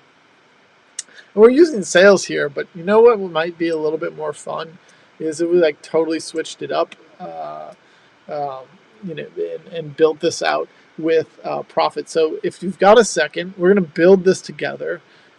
Just we got right. I'm pointing at my screen. That doesn't do anything.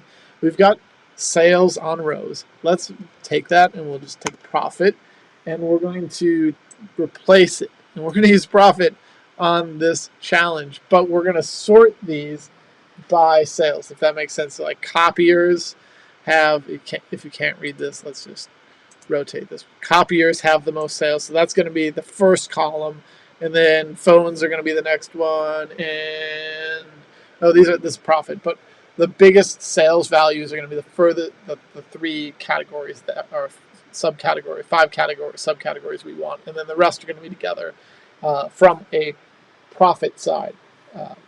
So that is hopefully, let's just take a look. Let's order these quickly. Let's go back. I'm going to go back 2 steps and sort of reorder these. I'm just going to right click, and you don't have to do this. Sort these values, and I'm just going to select field and descending. So, I want these first 5 to show up, and I'm glad that tables shows up because I know that's negative profit, and I want to be able to have our waterfall chart go the opposite direction that it's going to right? It's a negative value rather than just every step going up. Let's have some steps that go downward, and we'll actually make this a little bit more difficult of a challenge. If it wasn't more challenging enough, you've got doing this all online and me not knowing where you're at. We're going to try to figure that out, right? But these are less.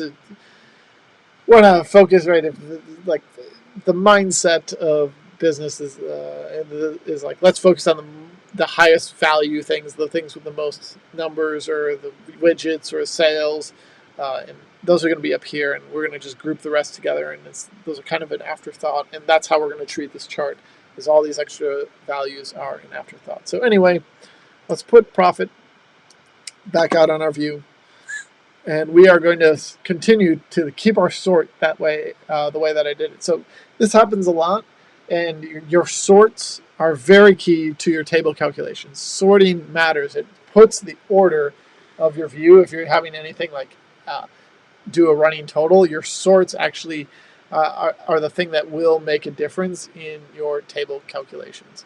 So just if you hadn't done this and you weren't paying attention, even though we have profit on our view, we're going to click on sort, and we're going to choose a field. We could do it manually or use some other options here, but we're going to use a field, descending, and we're going to select sales. Again, the nice part about the sort is that you don't need to have a mark on your view, a measure on your view. You can just do it from here. So we're just going to sort by sum of sales, and that's gives us this list left to right. Again, phones, chairs, storage, tables, and binders are our top 5.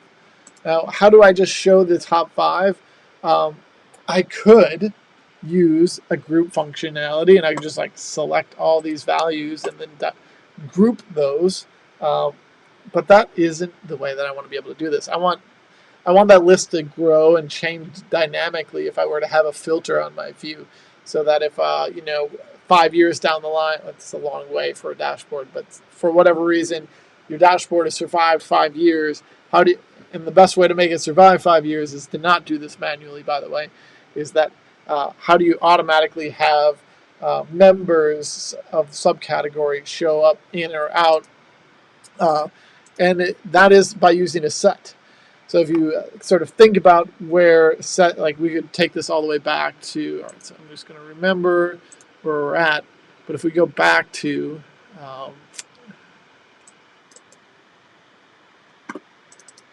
what happens is we've got one of our options here in the order of operations way at the top is a set, and we want to drive dynamic groupings using a set.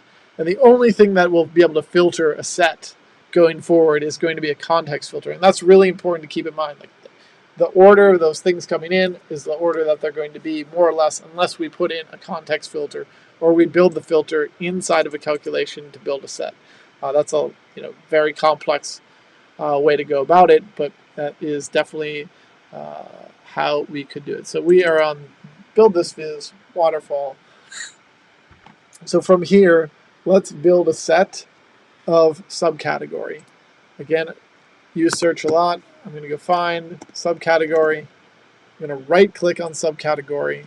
Then I'm going to go to create, and I'm going to choose set. All right, we are going to call this set subcategory, which the reason I'm going to call it subcategory is category is it's subcategory. It's always going to remain a subcategory. The way that it's going to break out in this data is by subcategory. So I'm going to select all my values, and that's a very important step. You could technically create a set and exclude certain values and then apply a condition to it or a top to it. So we are going to say, all right, for all of the subcategory values, let's show let's group. Let's not show, because technically we're just creating this dynamic grouping, but let's create a top 5 by profit, sum of profit. Sorry, not profit. That would be wrong. We want to group them by sales. So I now have this top 5 grouping by sales, again, for all categories. If I deselected accessories, it would automatically be removed from the ability to even be in the top 5. So you can, this set isn't just driven by one tab. You can actually apply it across all the tabs. I think that's really important to sort of take note of. So we're just going to, again, call this top. It's conditioned on sales, and it's also a top 5. So I just have a long way of writing things out, and apologies if you're like, I'll just call it top 5 sales. Totally cool. That's what you want to do. I'm all right with it, but that's just how I do it. And you can see I'm using sample Superstore. If I'd been smart, I would have set it up to use this data source. But again, not that great. I'm not the best at Tableau, or definitely teaching by any means. But what we do have is we have this set, and we can check it really quickly. I can just take set, and I can click and drag this value to the left of subcategory. And when I do that, you will see nothing happen. Let's put it on color. There we go. Put it on color. You'll see we've got our top 5 and the rest sort of showing up. But that doesn't do anything for us, because if I remove this from our view, they're like, I want these to be grouped together. So how do I group all of those values together into a single view? Well, and this is true of all sets. Like a set only does so much for us. Like we could put it on color or size or something, but really the power of a set is actually to then embed that set into a calculated field. And we're going to embed it just write in a calculation using an if statement to basically say if in the set, then let's return that subcategory name. And if it's not, we'll just group them all together by giving it a generic label. So I'm just going to go in here and I'm going to call this subcategory sales top 5. And I can't have the same name for it. Let's call it a label, since it's technically we're using it to group, and it's really more of a label than anything. So I'm just going to say if we'll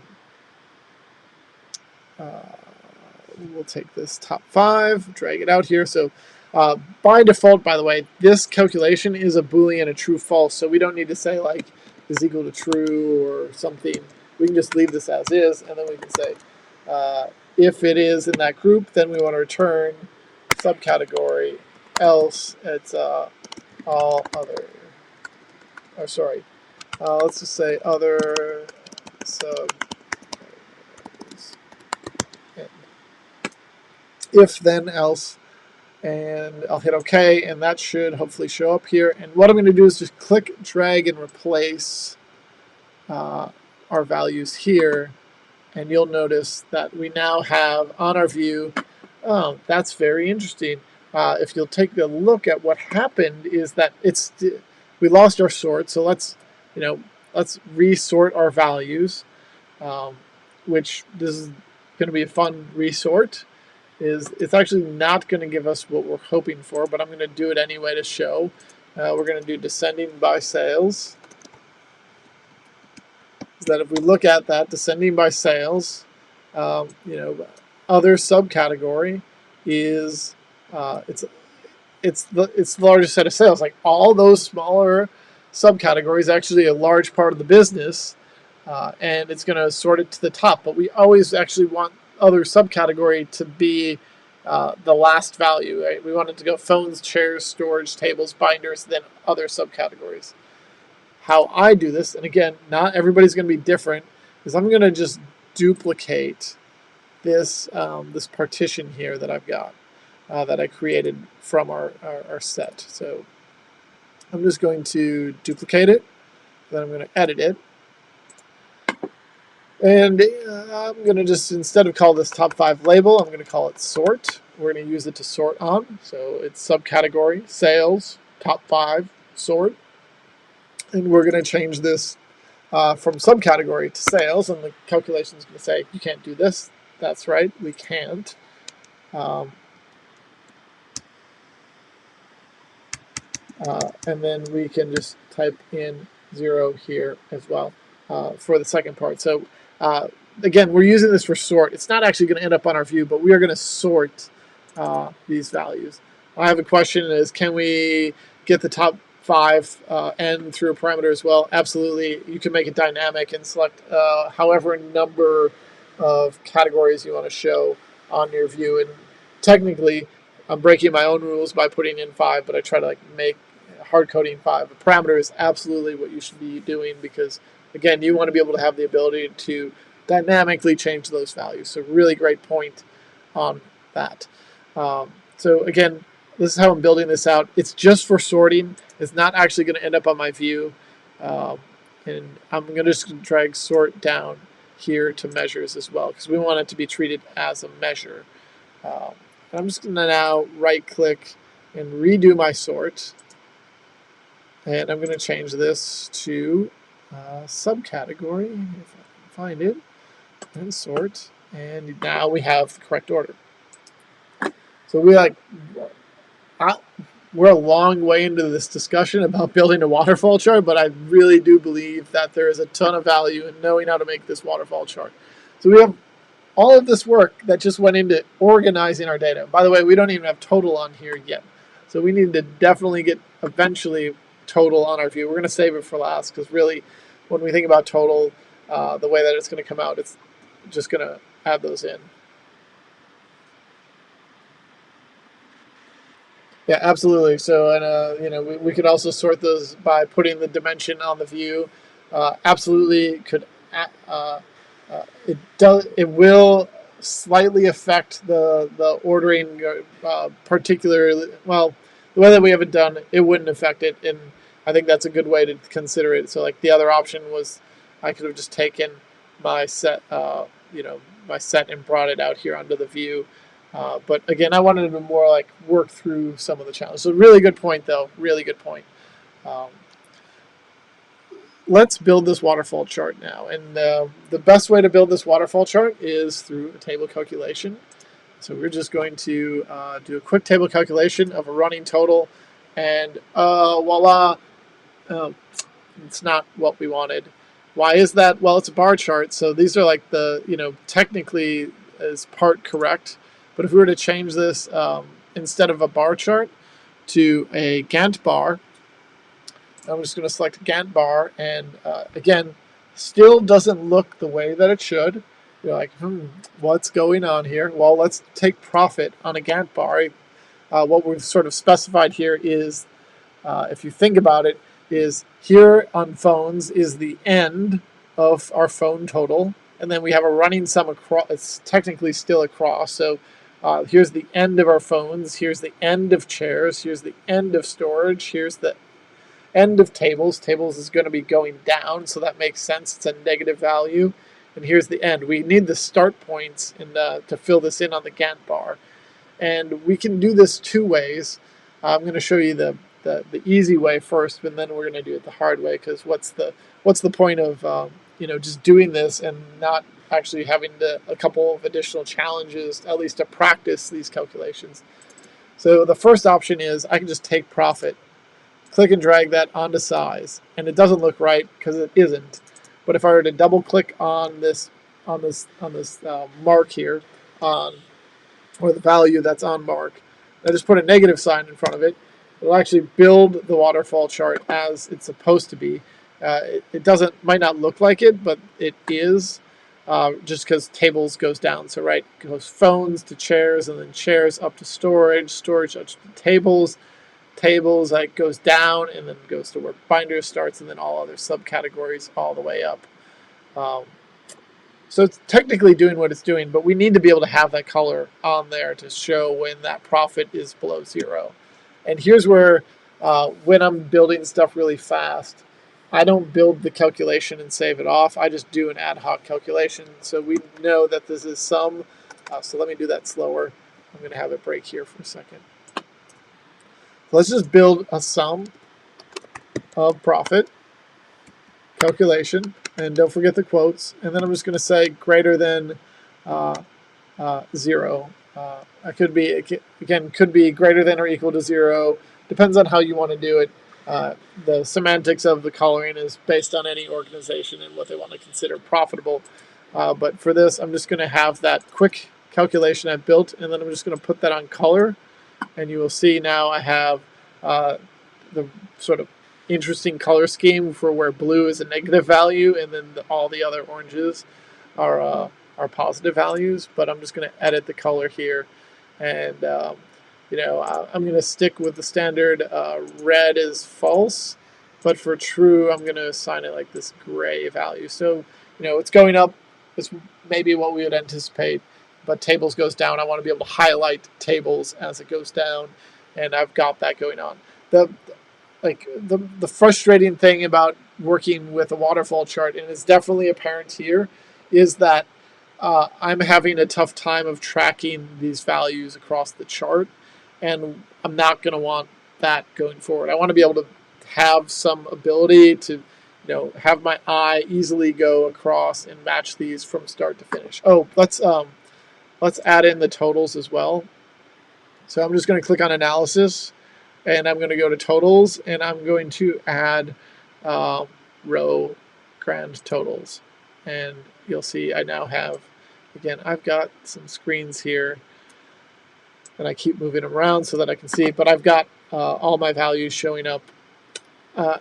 And the reason I'm not going to necessarily like this way is when I add let's see what happens when I add a label. So my label should just be profit. So I'm just going to say profit, go find that, and bring it out on my label. And I guess it just labels the top, which is fine. I was hoping that maybe the label would end up on the bottom here for the negative value. But you know what? It is what it is. Let's put them in the middle of the bar. So how do we connect these lines? Oh, I was going to do this the quote-unquote hard way. And the reason I would think of it as, I put the negative sign in here to really shortcut and build this waterfall chart out as fast as possible. But, the average person is going to be like, let's just put profit on there and let's not think about it. How do I get this chart to work correctly? Well, we've got this running total. I'm going to save this. I could save this off, but I'm actually going to edit it on the fly. Sorry, I'm like hesitating on what I want to do. That's the worst as an instructor. So I'm just going to take sum of profit. I'm going to save this off, and it's now calculation 4. Super professional work, Luke. I'm going to edit this, and we are going to say profit running sum. And I've already broken a rule here because I just left it as table across. But you know what? It's doing the job. I'm not going to have any additional dimensions on my view. But let's just take profit. So we've got this calculation. I actually want to do a lookup value on it. So that's why I'm building this out, so that I can, if I want to add another table calculation on the fly here, I can do it right in here, is what I'm going to do. I'm just going to say let's, as I hesitate in this is again me not being totally prepared, guilty of it, but really what we want to do is get the start to start on phones and not use the negative value. So we actually have to look up the previous value and get use lookup sort of here to create this. So we can say lookup, and if you again you're going to be hesitating just because trying to think about what's good for speed and what's not, but let's just do it as a calculated field. So this is profit.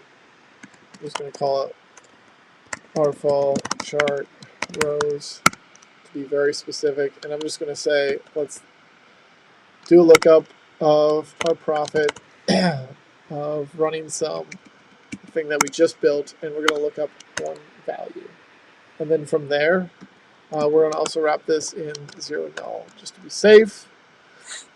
And I'm going to hope that I've got the right one. Like, it doesn't always show up correctly, but we're going to just take a look. Oh, look at that. It worked. I was a little bit hesitant that I wasn't going to get it to work the way that it should, but it seems that I've got the right values rolling in. I'm just checking to make sure. Looks like what I would anticipate. So we did build this out and it works. And the major difference here on this calculation is that profit is a positive value on size. All right, we did that. Let's add in those lines that sort of help us reference where the start and end is. And there's a couple different ways. Like, I personally use reference lines for this, but the fast way would be to sort of use a step chart, a dual axis step chart. So I'm just going to make a second chart here, and on that second marks card, I'm going to get rid of the text, and I'm going to get rid of size, and I'm going to get rid of color, and I'm going to change this from Gantt Bar to a line, and I get this, this funky line, and I don't want that funky line. I want it to be steps.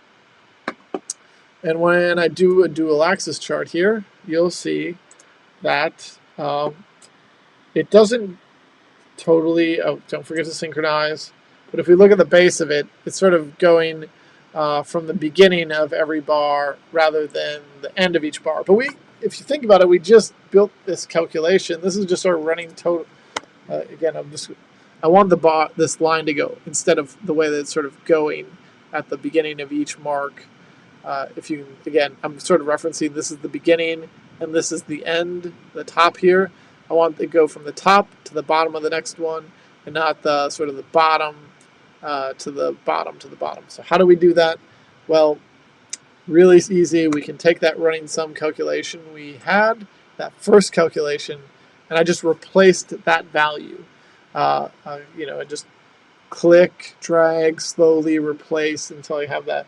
Again, pointing at the screen doesn't do anything, but once I have that gray outline, dropping it in, and I've got this showing up, and I can actually just change the order here of the axis.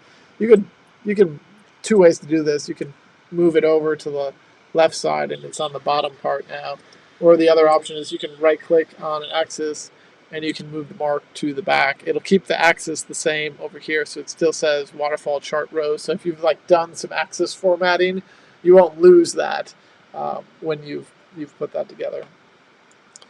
But this is our view. All I would have to do is maybe like shrink down the size of this, and then but really like highlight the color. And we have our again, unchecked show header. I actually wouldn't show either of these headers, so we're just going to get rid of both of them. And we've created our waterfall chart. And what this required is for us to nest, again, the big piece that we're covering off in this section is that we have to nest our table calculations.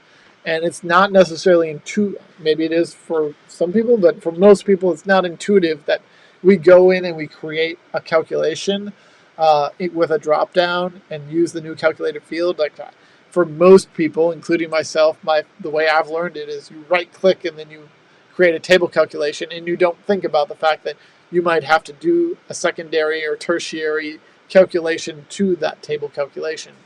And that's when you really can start diving in and nesting those table calculations and thinking about, okay, where do marks start? Where do they end? How is this coming together? What if I look back one value, look forward? And the use of the lookup is really key. And lookup itself is, by the way, a table calculation. So there's there is that level of thought that you have to be able to put into these calculations.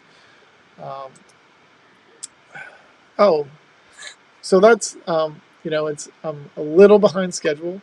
I was hoping to be like right at 5 minutes before the hour, and now we're already past the hour. So what I'm going to do is I'm going to say like let's take a 2-minute break. So if you run, I mean you're probably already doing this, but if you have to run to the bathroom, if you need to get a drink of water or whatever, a snack, things that I'll probably go grab a snack real quick. But we'll start back up at whatever hour you're in right now, 05. So just a 2-minute break. I'll be back super quick as I'm going to run and get a glass of water. And I will just do like the resuming soon screen.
Okay. We've got a couple seconds left, so we'll get started in a second. But I figured I would switch screens for the moment, and everybody can get a close-up of my AHA drink that I'm having, in case you're wondering what we've got going on over here. Also, finishing up my mint tea from this morning. I just felt like a little bit of a switch up for this afternoon. All right, 1:05. We're gonna jump back in to this action. Hopefully, we've got a few people still sticking around. Thanks for enjoying the last 2 hours. I can't believe been chatting for 2 hours. Got a crying baby downstairs too, so it's gonna just par for the course these days. Anyway, I firmly believe one of the most difficult things to understand with Tableau is the level of detail calculation. And I really want everybody to understand what's going on with those. There are 4 different level of detail calculations. I bet not everybody knew that. Well, really, one of them sort of a play off of a fixed, but there are 4 ways that you can write them. So the first way that you can write a level of detail calculation is it's sort of my favorite way.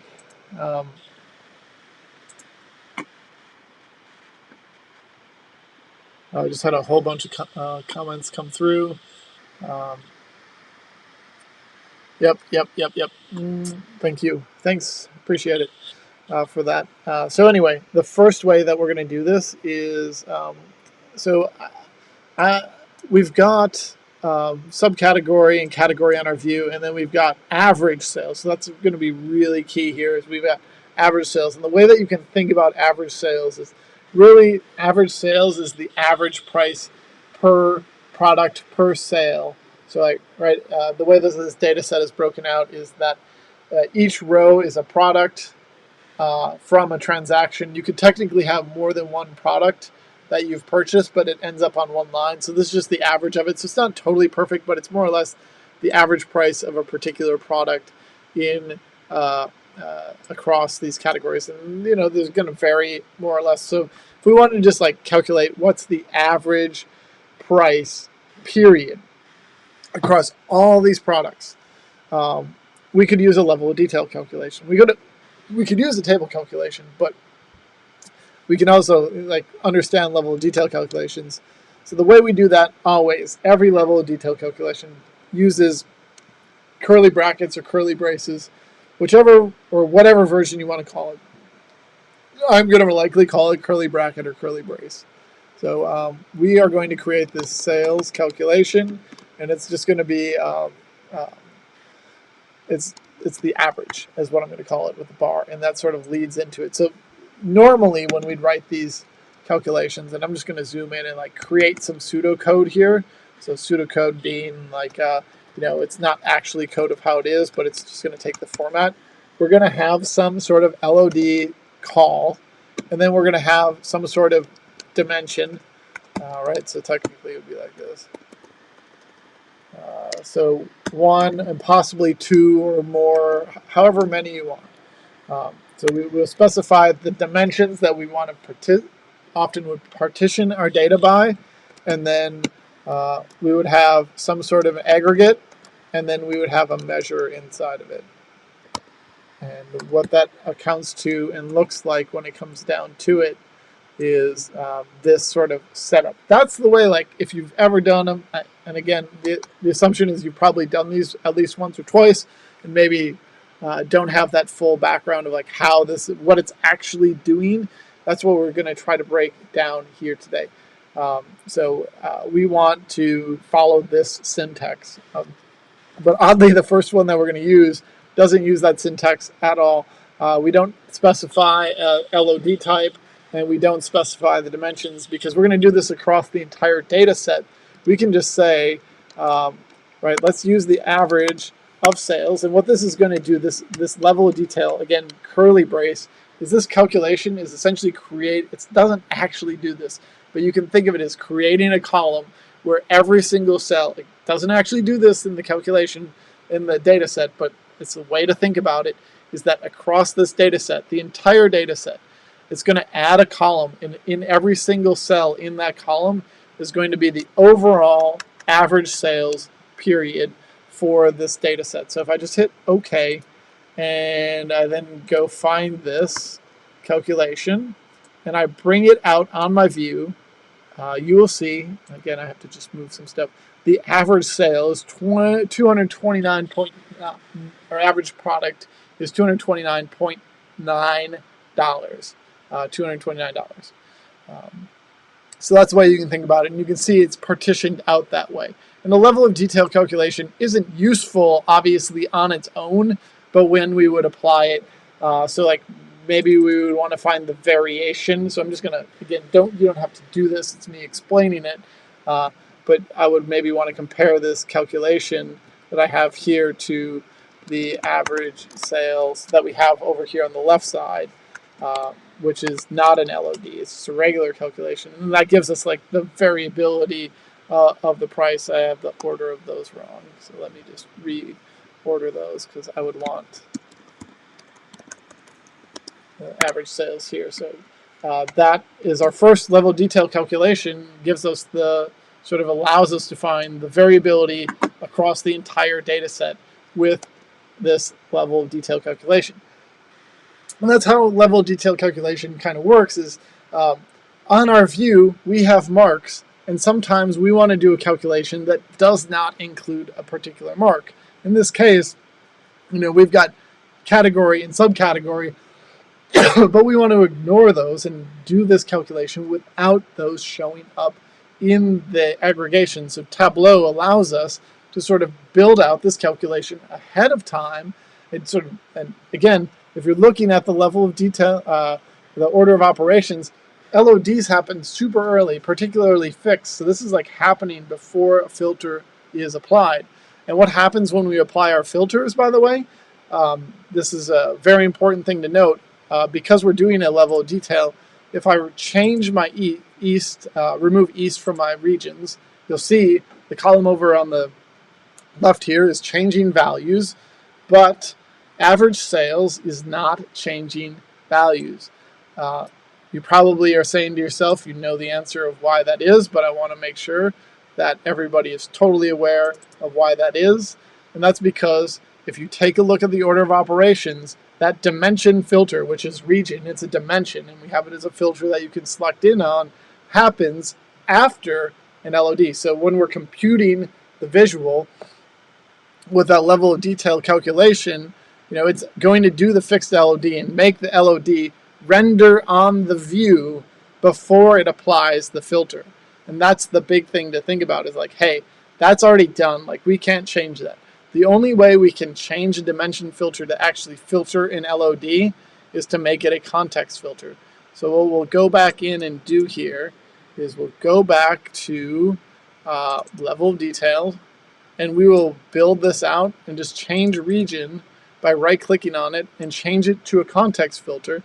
And now you'll notice when we change our region, that LOD updates as well. So it's really important to understand that if you want a fixed calculation, which technically this is, and this overall is what I like to call it, this overall calculation will update only or be edited in a filter only when you apply a context filter. So let's do this. Let's actually use the fixed calculation to do some, at least build one. So again, practicing this, we're just going to say fixed, and then we're going to say, let's actually, instead of getting the overall, let's get the average price by category. So I'm just going to say category. Again, remember, it goes the LOD inside a curly brace, the dimension or dimensions, and I could just say category and then add a comma and provide that partition. And interestingly enough, in this case, we've got category on our view, so it's and subcategory. So it's still basically going to ignore subcategory when we're building this visualization. I'm just going to say average sales, and I have this now, this calculation. Again, fixed calculations, we're probably going to use these like 90-95% of the time. That and the other where the overall calculation, which I think is so great that I don't have to write any extra syntax to get it out. But I'm just going to say sales. This is conditional on category. So I'll just hit OK. And now let's go find category. And what you'll see when we bring this out on our view is that we're going to have averages by category. And again, very, very, very rarely am I doing an LOD and then just placing that on a visual. I'm often doing arithmetic around that as well. So it's like, all right, we'll build the LOD, but then we're going to do like a percent of total. So let's get a total by taking a sum across a value and then, getting the percentage or something of that. So we're combining those. And I think one thing I did not mention earlier when we did the difference here, which I'll do it up here, is by default Tableau, when I clicked and dragged it up here, it just brought in sum of sales. If I change this to dimension, it actually keeps the same value here. because you know, remember how I said think of it as adding a row, a value per cell in that column, that new column. So this new column, it actually doesn't do that, because if it did add a new cell per row, and we sum this up, it would be like some really very large number. Instead, it's like adding basically one value across all of those. So that's really nice. It doesn't matter how I specify my value coming in here. It's always going to be the same as an aggregate or as a dimension in this view. But what I do need to do is, when I'm working with this, and let's say I've got my overall value and I want to know the difference between the average sales for a subcategory and that LOD, is the LOD by default, it takes it from an aggregation, right? Inside of the LOD is an aggregation, but it brings it out to a row level calculation. So if you want to do some sort of comparison between an aggregate and a row level, you've got to get this LOD back in an aggregated form. And there's a lot of ways that you can do it. You could do the sum, you could do the average, you could do the min or the max, and I prefer min or max personally. Again, for performance reasons, min and max are two of the much more performant ways to sort of get around it. And if you think about it, like the min value of this category is always going to be the value, same with the max. If you take the average, which is a lot of people's habits, the average is the same, but you've got more math that's going in to get to that value. Whoops. So that is the correct answer there. So there you have it. That's sort of the fixed calculation. Again, a lot of discussion around this. You probably already knew this. The next two are the least frequently used in my opinion, and one of them I almost have no use for, but we'll do our best to come up with some sort of solution on how we're going to break it out. So let's do the include function. Include function is personally, it's one of my favorites to explain, because I don't think that everybody's necessarily thinking about it the same way.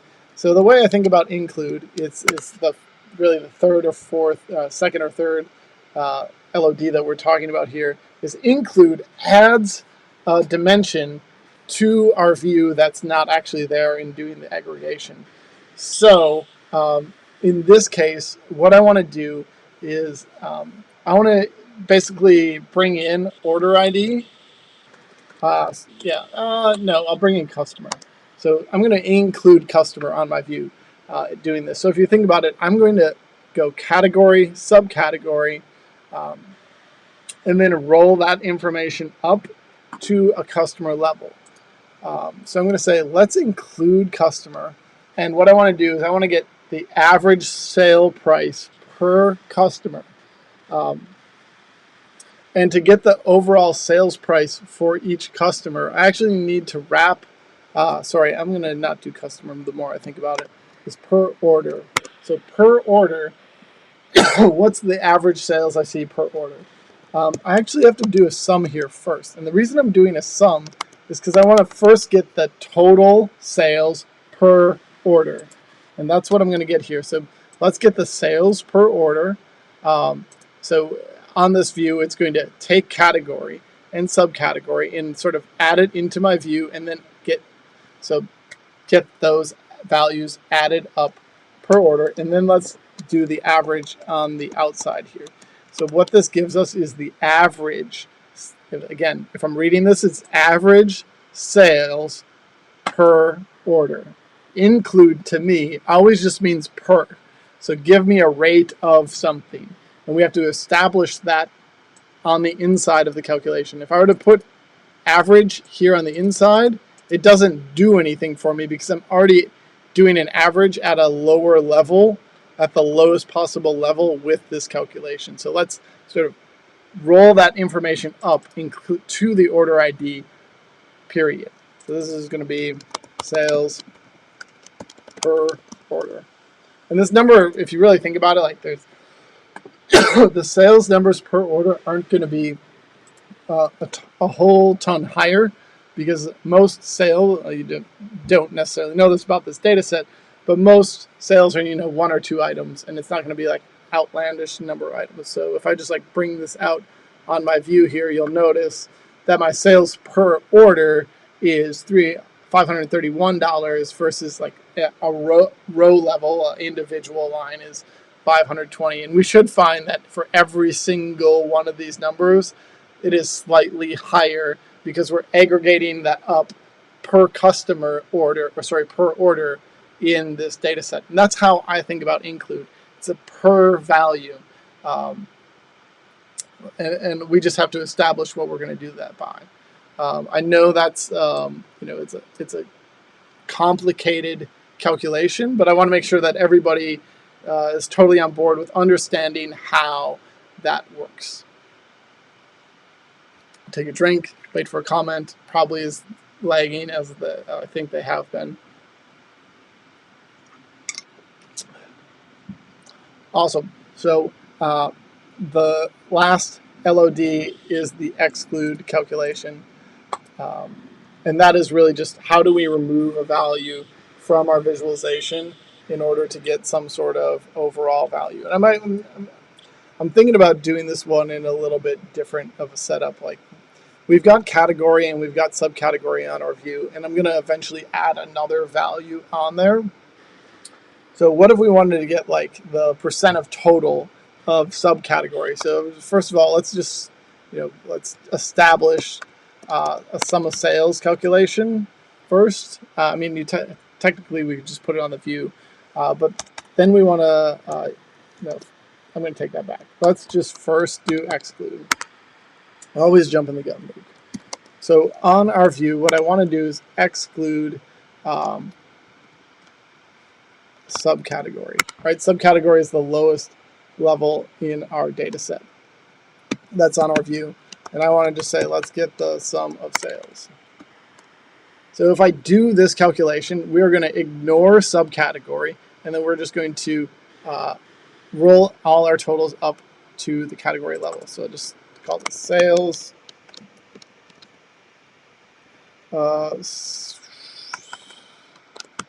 Exclude subcategory. So if I bring this out on my view,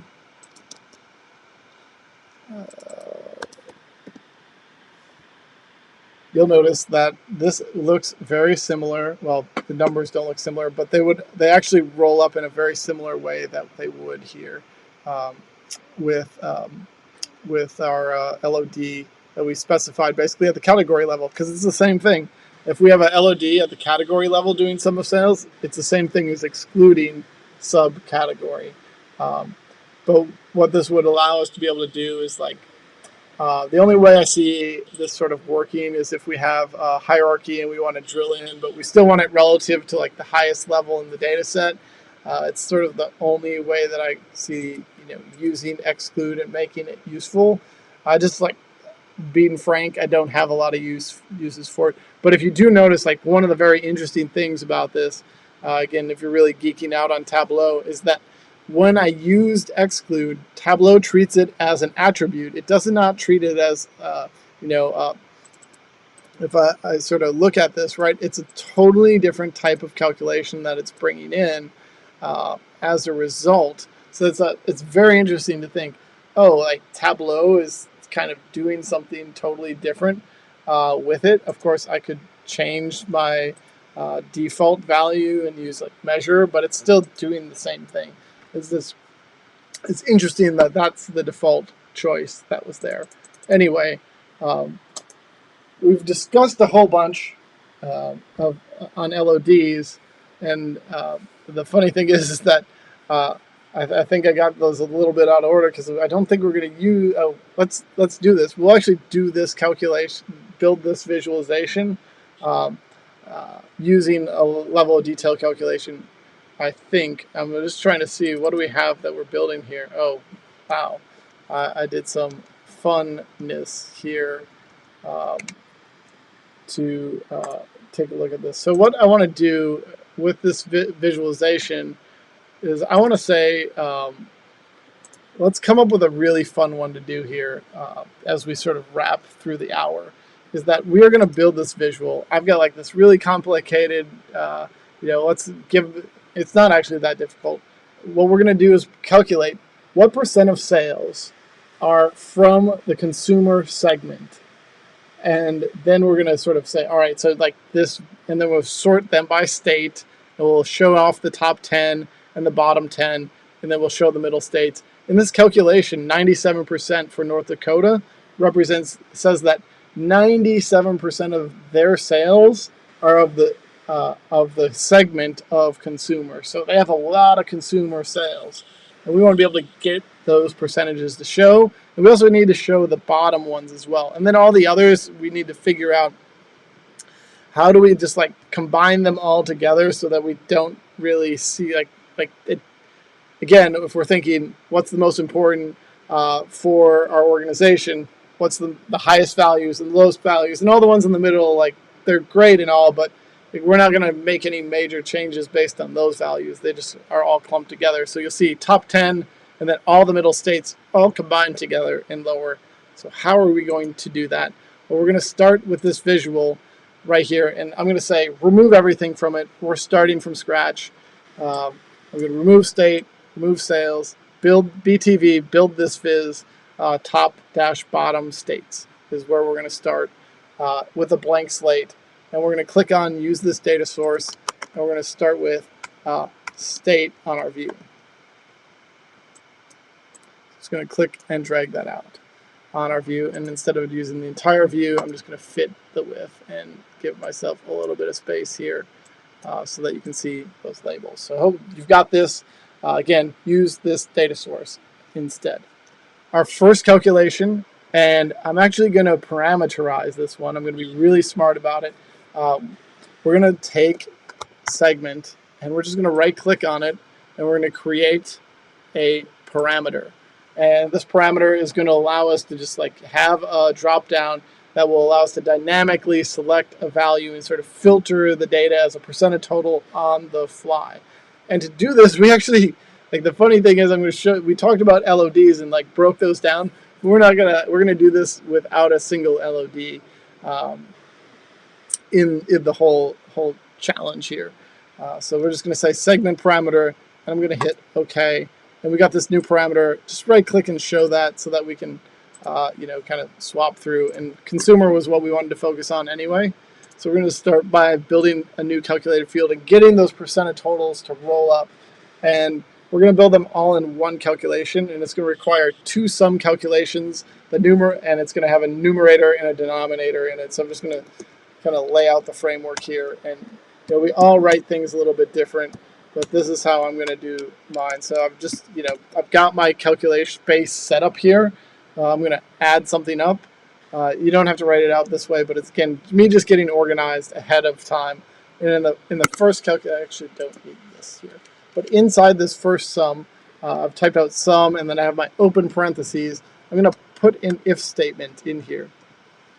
My if statement is going to filter out to whatever my segment parameter is selected to. So it's going to establish my numerator. So I'm going to say if my segment is equal to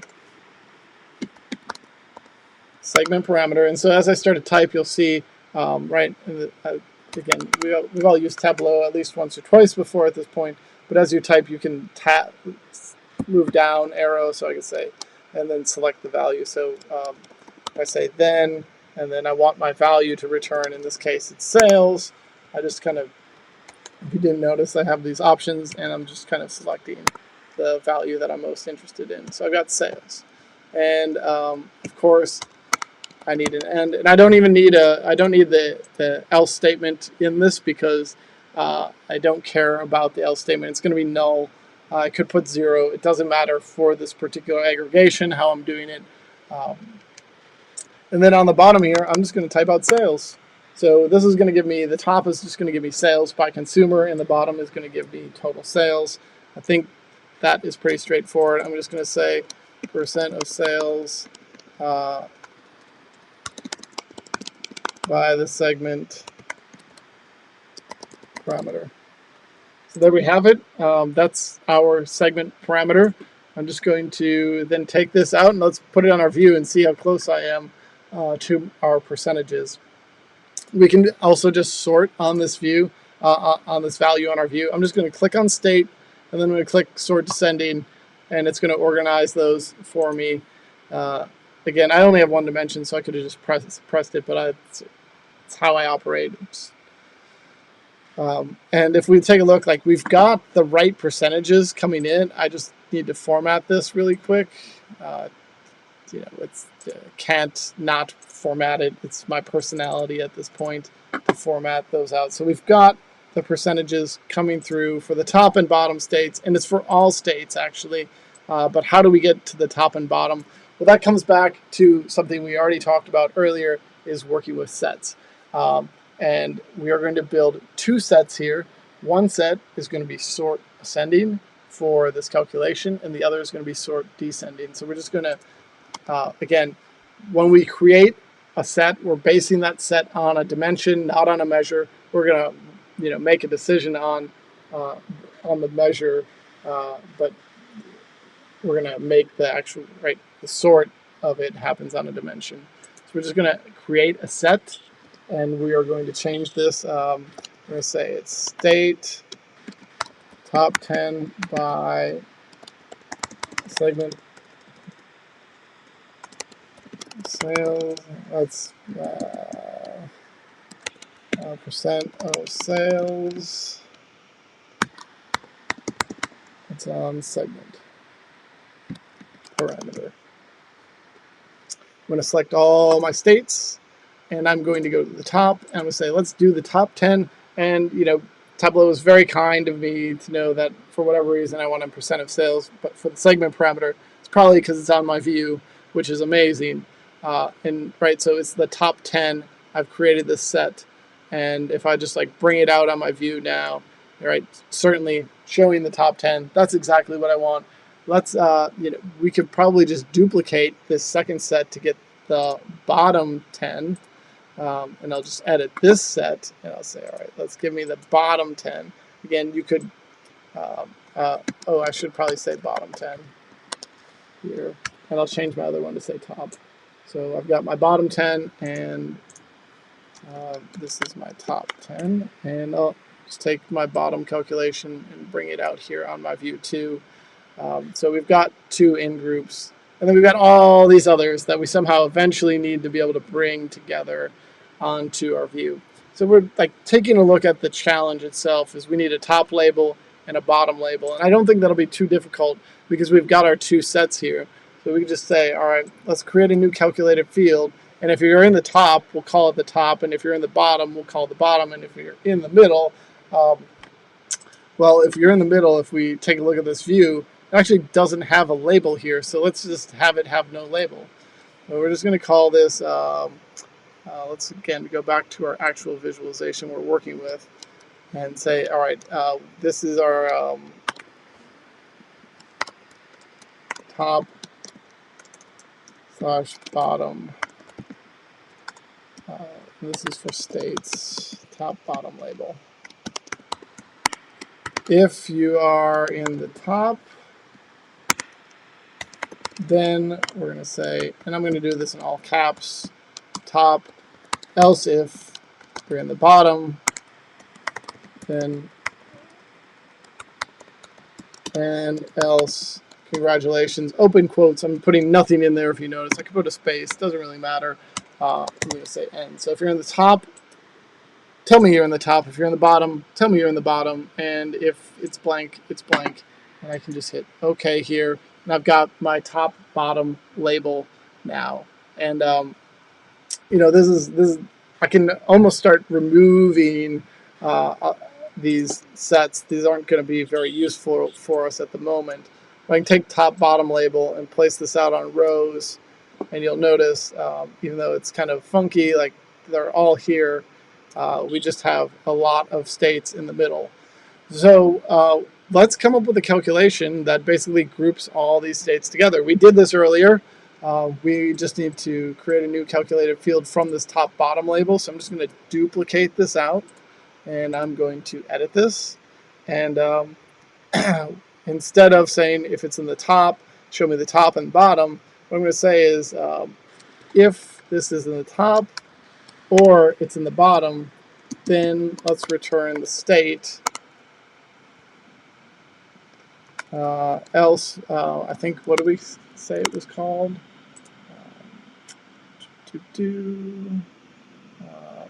Middle states. Middle states. Very, very average. Not trying to be mean to anybody. And this is the state label.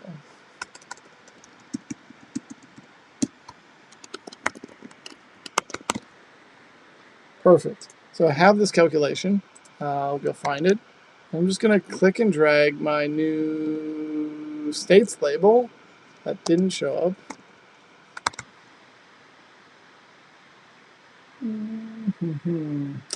Did I accidentally not save it? Anyway, I'm going to just redo this really quick. Edit.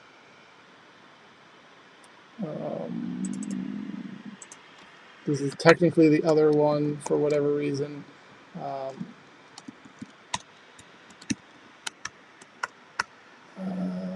Cancel this. I want to do this correctly. There, I'm on the wrong view. That probably would help. So we got my label, and I'm just going to take my state label and replace state. And now we've got everything sort of working its way out pretty decently. Somehow, some way, we've sort of built this out, and we haven't had too many issues. We just have a sort to figure out on state label. So I'm just going to right click and we can sort, and we can sort this on a field, and we can just, do descending, and we've got that all fixed up. You'll notice the one slight difference here is these percentages. This is really an interesting question about how you want to average these values. Let's get the color correct too. I'm just going to, we've got top bottom here label, and if I put that on color, it'll help separate it out. I forget how I have these colored, but I'm just going to assign this like teal, and this middle one, this neutral value. Come on now, there we go. So we've got some color on it, but the two differences here is that this calculation is middle states is actually per state in this view, and this is just like the weighted average of all those states. So if you were like, I want the average of all those states, and again, it depends on how you, like, some people are going to be like, you don't take the average of an average. Well, in some cases you do, and that's okay. If you really wanted to do that, we could actually just double click on this view, and we could use the include statement. So I've set us up to use the include statement, and I've put in state here. So if you think about this, right, this is the average value of a person, right? This is the per sales per segment, and we're going to say, you know what, let's do this per state. And when I run this per state, you're like, oh, well, Luke, that totally broke. Well, it didn't. Tableau just put in here sum by default, and I could easily just change this to say the average, and now we're going to do average per state, and we've got 48.5%. So that is in real world action of the include statement. I will pause here, and somehow I wasn't paying attention, lost my comments, and I don't have any extra new comments, so that's great.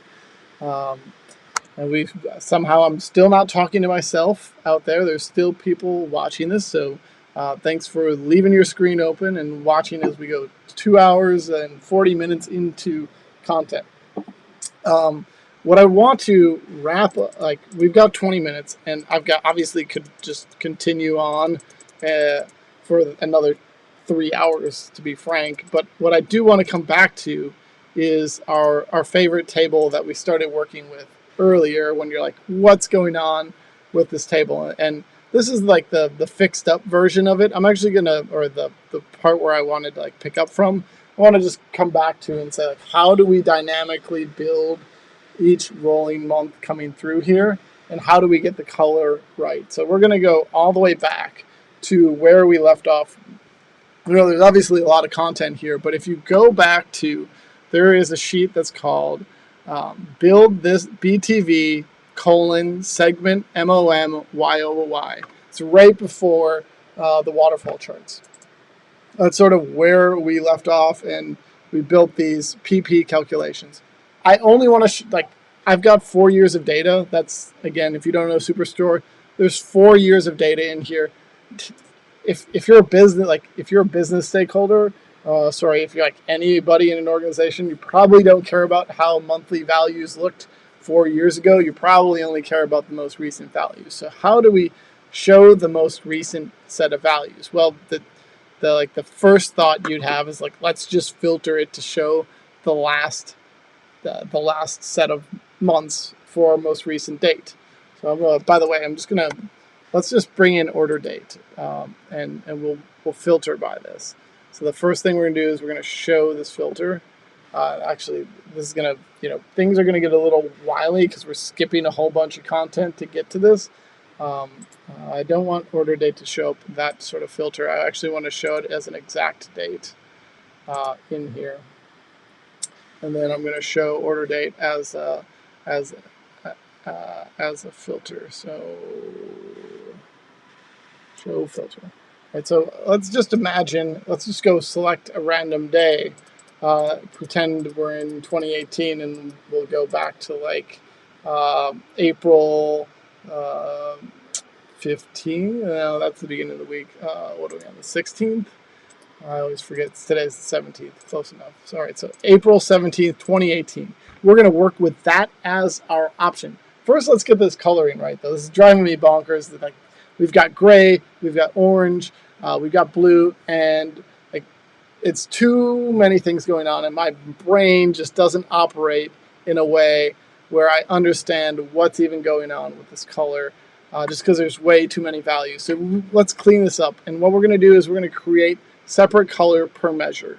And you can do that by right-clicking on Measure Values and then choosing Use Separate Legends. So now we have 3 different legends, but I just want to, if in that example, I had 2 set to white and I had one sort of this yellow-green. So the average sales, that's an easy one to fix. We can just double-click on that axis of percent of sales, and then, that legend, and then just choose green and gold, and then hit apply. And then we've got that green and gold coming through for the actual percents, and then those deltas, I want them to show white. So I'm just going to edit in here and just choose stepped color, and we're just going to say, let's set this to all Fs, the hex color, or depending on how you do this, we're just going to choose white, and I'm going to choose white again. Maybe I'll use the old shortcuts here of white here. So I've got white. 2 steps, white, white, hit OK, and now that's all white. And I just got to repeat the exact same process here of 2 steps. And automatic, by the way, my color palette is, just as soon as I start editing these diverging palettes, there shouldn't be any issue. And OK, so now we've got our color cleaned up. My brain isn't racking as much over this setup. I also want to get these labels cleaned up. So, a measure values, it just says we've got this long name, but maybe we want to actually just have this say month over month. So I'm just going to right click on the value on the view and then just edit it to say month over month. And then the sort of changed here, so I can bring that back. But then right click on the other one, and I could type it out, but again, time pressing, saving seconds is worth it. And then year over year. So again, we're pretending that it's April 17th. We don't want to show April. So how do we hide any value that's outside of the maximum value? Again, let's just show the last 12 months. How do we do that? How do we get it in the right range? Well, first of all, we're going to use my favorite calculation and build it out. It's called, I'm just going to call it order date max, and it is an LOD, and it's just the max inside here, if I can type, of order date. And this just returns the maximum date across the entire data set of my filter that is not a table calculation, or as a context filter. And I'm actually just going to make sure order date's context, because again, by using it as a context here, we can dynamically pretend like this is our last day in our data set because it affects all filters, all rendering, because the context filter happens before things start to render. My last date is by default coming from this. Max date is April 17th, but I don't want to show anything in April. I want to just show March. So my first calculation I'm just going to create here is say, let's create this logic that says it's got to be, before March. I can just say our order date is less than, and I'm going to use a function called date trunc. It's another one of my favorites.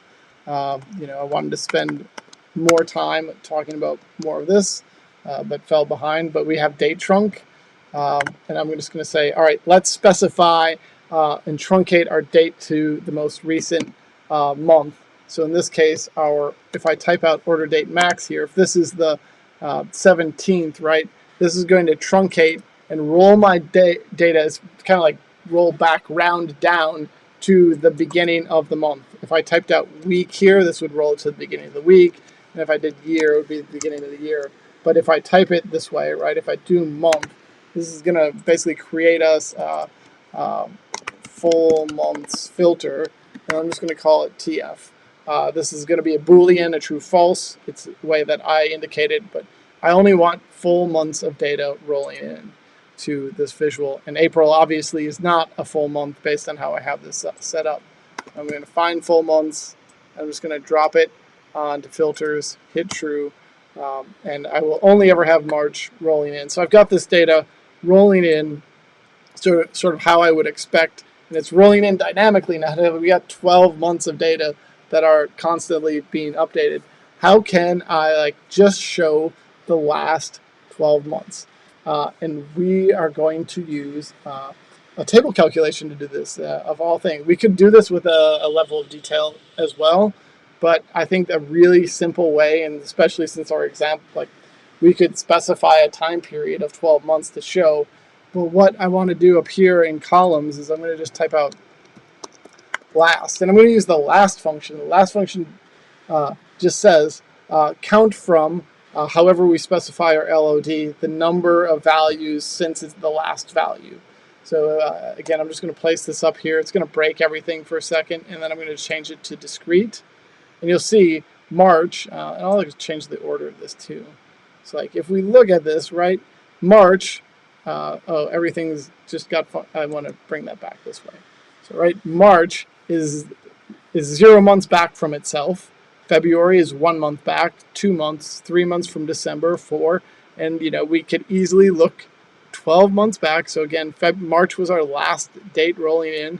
If we wanted to show March, we'd have to just look back 12 values from last. So we could have a rolling 13 months or 12 months, whatever we want in here, and it wouldn't be any of a challenge to do this. So I'm just going to, again, double click on this. And now the trick here, it's pretty straightforward, is I can just say last has to be less than, and I'm going to do 13 months. And when I do 13 months, I'm going to type in 12. So, right, I want to be able to have the last month to, just so in case you really wanted to see it for year over year on my view, there it is, true is my value. And your temptation here is going to be, right, so this is, again, the last set of months. Your temptation here is that I'll just throw this on filters and I'll hit true. And when you do that, you have no issues. And that's actually a great way to do it. The other way that you could do this is the way that I have it here is just right click on true. I'm sorry. The other interesting way that you could do this technically is you could right click on false and you could just hide the false values, and it also renders just fine those values month over month, year over year. And what's great about using this technique, where you have last in here, whether you have it whether we put it here out on our view and we sort of keep these values, or if we filter it, Tableau is smart enough to know that when we look back into this time period, right, if you think about this, if we're going back 13 months, let's see if I can't just sort of entire view this. And I'm just gonna just keep only this. Let's see if that won't break it. Of course it'll break it. Let's hide this corporate values. If we hide them, they'll still render. Not enough space. Not enough space. Show this header. Let's get rid of that. Let's we'll rotate this. I'm just trying to make some space for us so that you can kind of see this last little bit of the visualization. And then let's just cram everything over here. We've got our values, right? They're coming through, and we don't have any missing values showing up on our visualization. If we went about this in a different way, if we would have said, like, let's build a table calculation, or sorry, a level of detail calculation that grabs the most recent 13 months, what we end up with is not being able to see. I mean, if we go way back, so I'm just actually going to go back to the end here, and if we pull this off, like, what we've been able to accomplish is see all this data going back. But if we had done it with something outside of a table calculation, actually, I think I may have messed this up. Let's go back one step. Got 7 minutes left and realizing I may have made a mistake, and I did not. I was a little bit worried there for a second. So the one thing I was thinking is, right, we got our percent of sales here, and if we look back outside of this data set, we would just be returning this value as a negative value, but we're good. So my panic was totally not even necessary. The last thing, maybe just to make this show up, because who needs the decimals in this, is to change this to a full percentage. So there we go. That is our sort of our last view of this, right? I sort of quickly grazed over it, but I wanted to just show percent of sales within a particular category. I hid all that extra data. So I have hidden data now in this category rather than filtering it out. So if I right click, right, I need to, and segment. In segment, I hid data. So if I unhide that, you'll notice that like I have a lot more data per segment. That all makes sense. So if I choose to filter it, my level of detail calculation, my table calculation isn't going to render it. But if I choose to hide it, I can still do my percent of totals on my view. I need to show that header so it totally makes sense. If I choose to filter this data, what's going to happen is it ruins my table calculation, because if you think about it, that filter of this dimension happens before the table calculation can run. But if I choose to hide something, I'm actually saying still keep it in the calculation, just choose not to show it on the view. I think this is one of those things where, like, it's maybe not super intuitive that you would use a hide functionality of data versus just filtering it out. That said, definitely jumped all over there in the last bit, and I will leave it open to see if there's. I do have questions. Can the row be right aligned? Percent of sales a month to month. Yes, they can. They can be right aligned. I'm assuming that we would definitely want to have all of those right aligned if you chose to. It just is a formatting technicality. That's a good question coming out there. So I just want to leave it open and say, first of all, feel free to add any comments if you have questions immediately after. You can reach out to me if you're on Twitter, at Luke Stanke, and just kind of leave any message. Oh, we got a great question coming through. So our analysis is done in fiscal, so avoided date calculation. Is there any way to manually adjust the calendar to reflect fiscal showing? Yeah, so I'm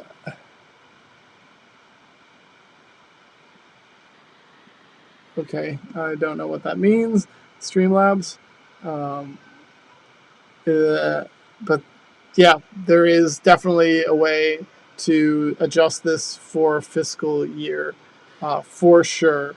I think the first way that if you're not getting what you want when you're doing this is to first start by specifying when your fiscal month starts. I'm assuming that it at least starts at the beginning of a month, but you can set your default properties to where your fiscal year is actually going to start, so that if you wanted to have the order of these show up in a certain way, they could. And by the way, again, because of the way that this visualization is set up, once my month rolls through here, right, we finish up the month, we report it out every single day in the month. Where now we roll into May, April's data automatically pulls in and the report completely updates. And that was a point that I definitely forgot to bring up, is like, hey, here's a way that as it's rolling in, you don't have to go in, because no one has ever done this, ever, has gone in and just like updated a filter to, just show another set of data. But that's how you can do this and have it totally rolling. So, Michael, not sure if I totally answered your question, but again, feel free, everybody, to reach out on Twitter, or if you want to email me, Luke, I'll post it out on our website, luke.stanke@Tessellation Consulting. It's very long URL to email to, but feel free to connect there. I'll assume that there are going to be no other questions rolling through. Again, if you've stuck it out the entire time, I expected 0 people to make it this far. Technically, it looks like I've got 30 people who have stuck it out through all this. We'll definitely set up some future videos to come. Obviously, if you look at all the content we have here, we barely broke through. We broke through any of this content. We will actually go and cover off the rest of this, so you're like way ahead, and you will know how to cover off most of the next sections that are going to be coming up. But we will definitely walk through it. I hope this has been useful, and you've gained some insight into how Tableau works and how you can use order of operations to really build out your calculations, work with dates, work with table calculations, work with LODs. That's all. We barely covered anything in 3 hours. So I just want to say thanks again. Appreciate everybody sticking it out through the content. Have a great evening, great night, great morning, and for those who are 12 hours, like the comments coming in for people who are 12 hours difference, thank you for staying up late into the night. I greatly appreciate that. Have a great whatever it is for you. Enjoy it. Thank you.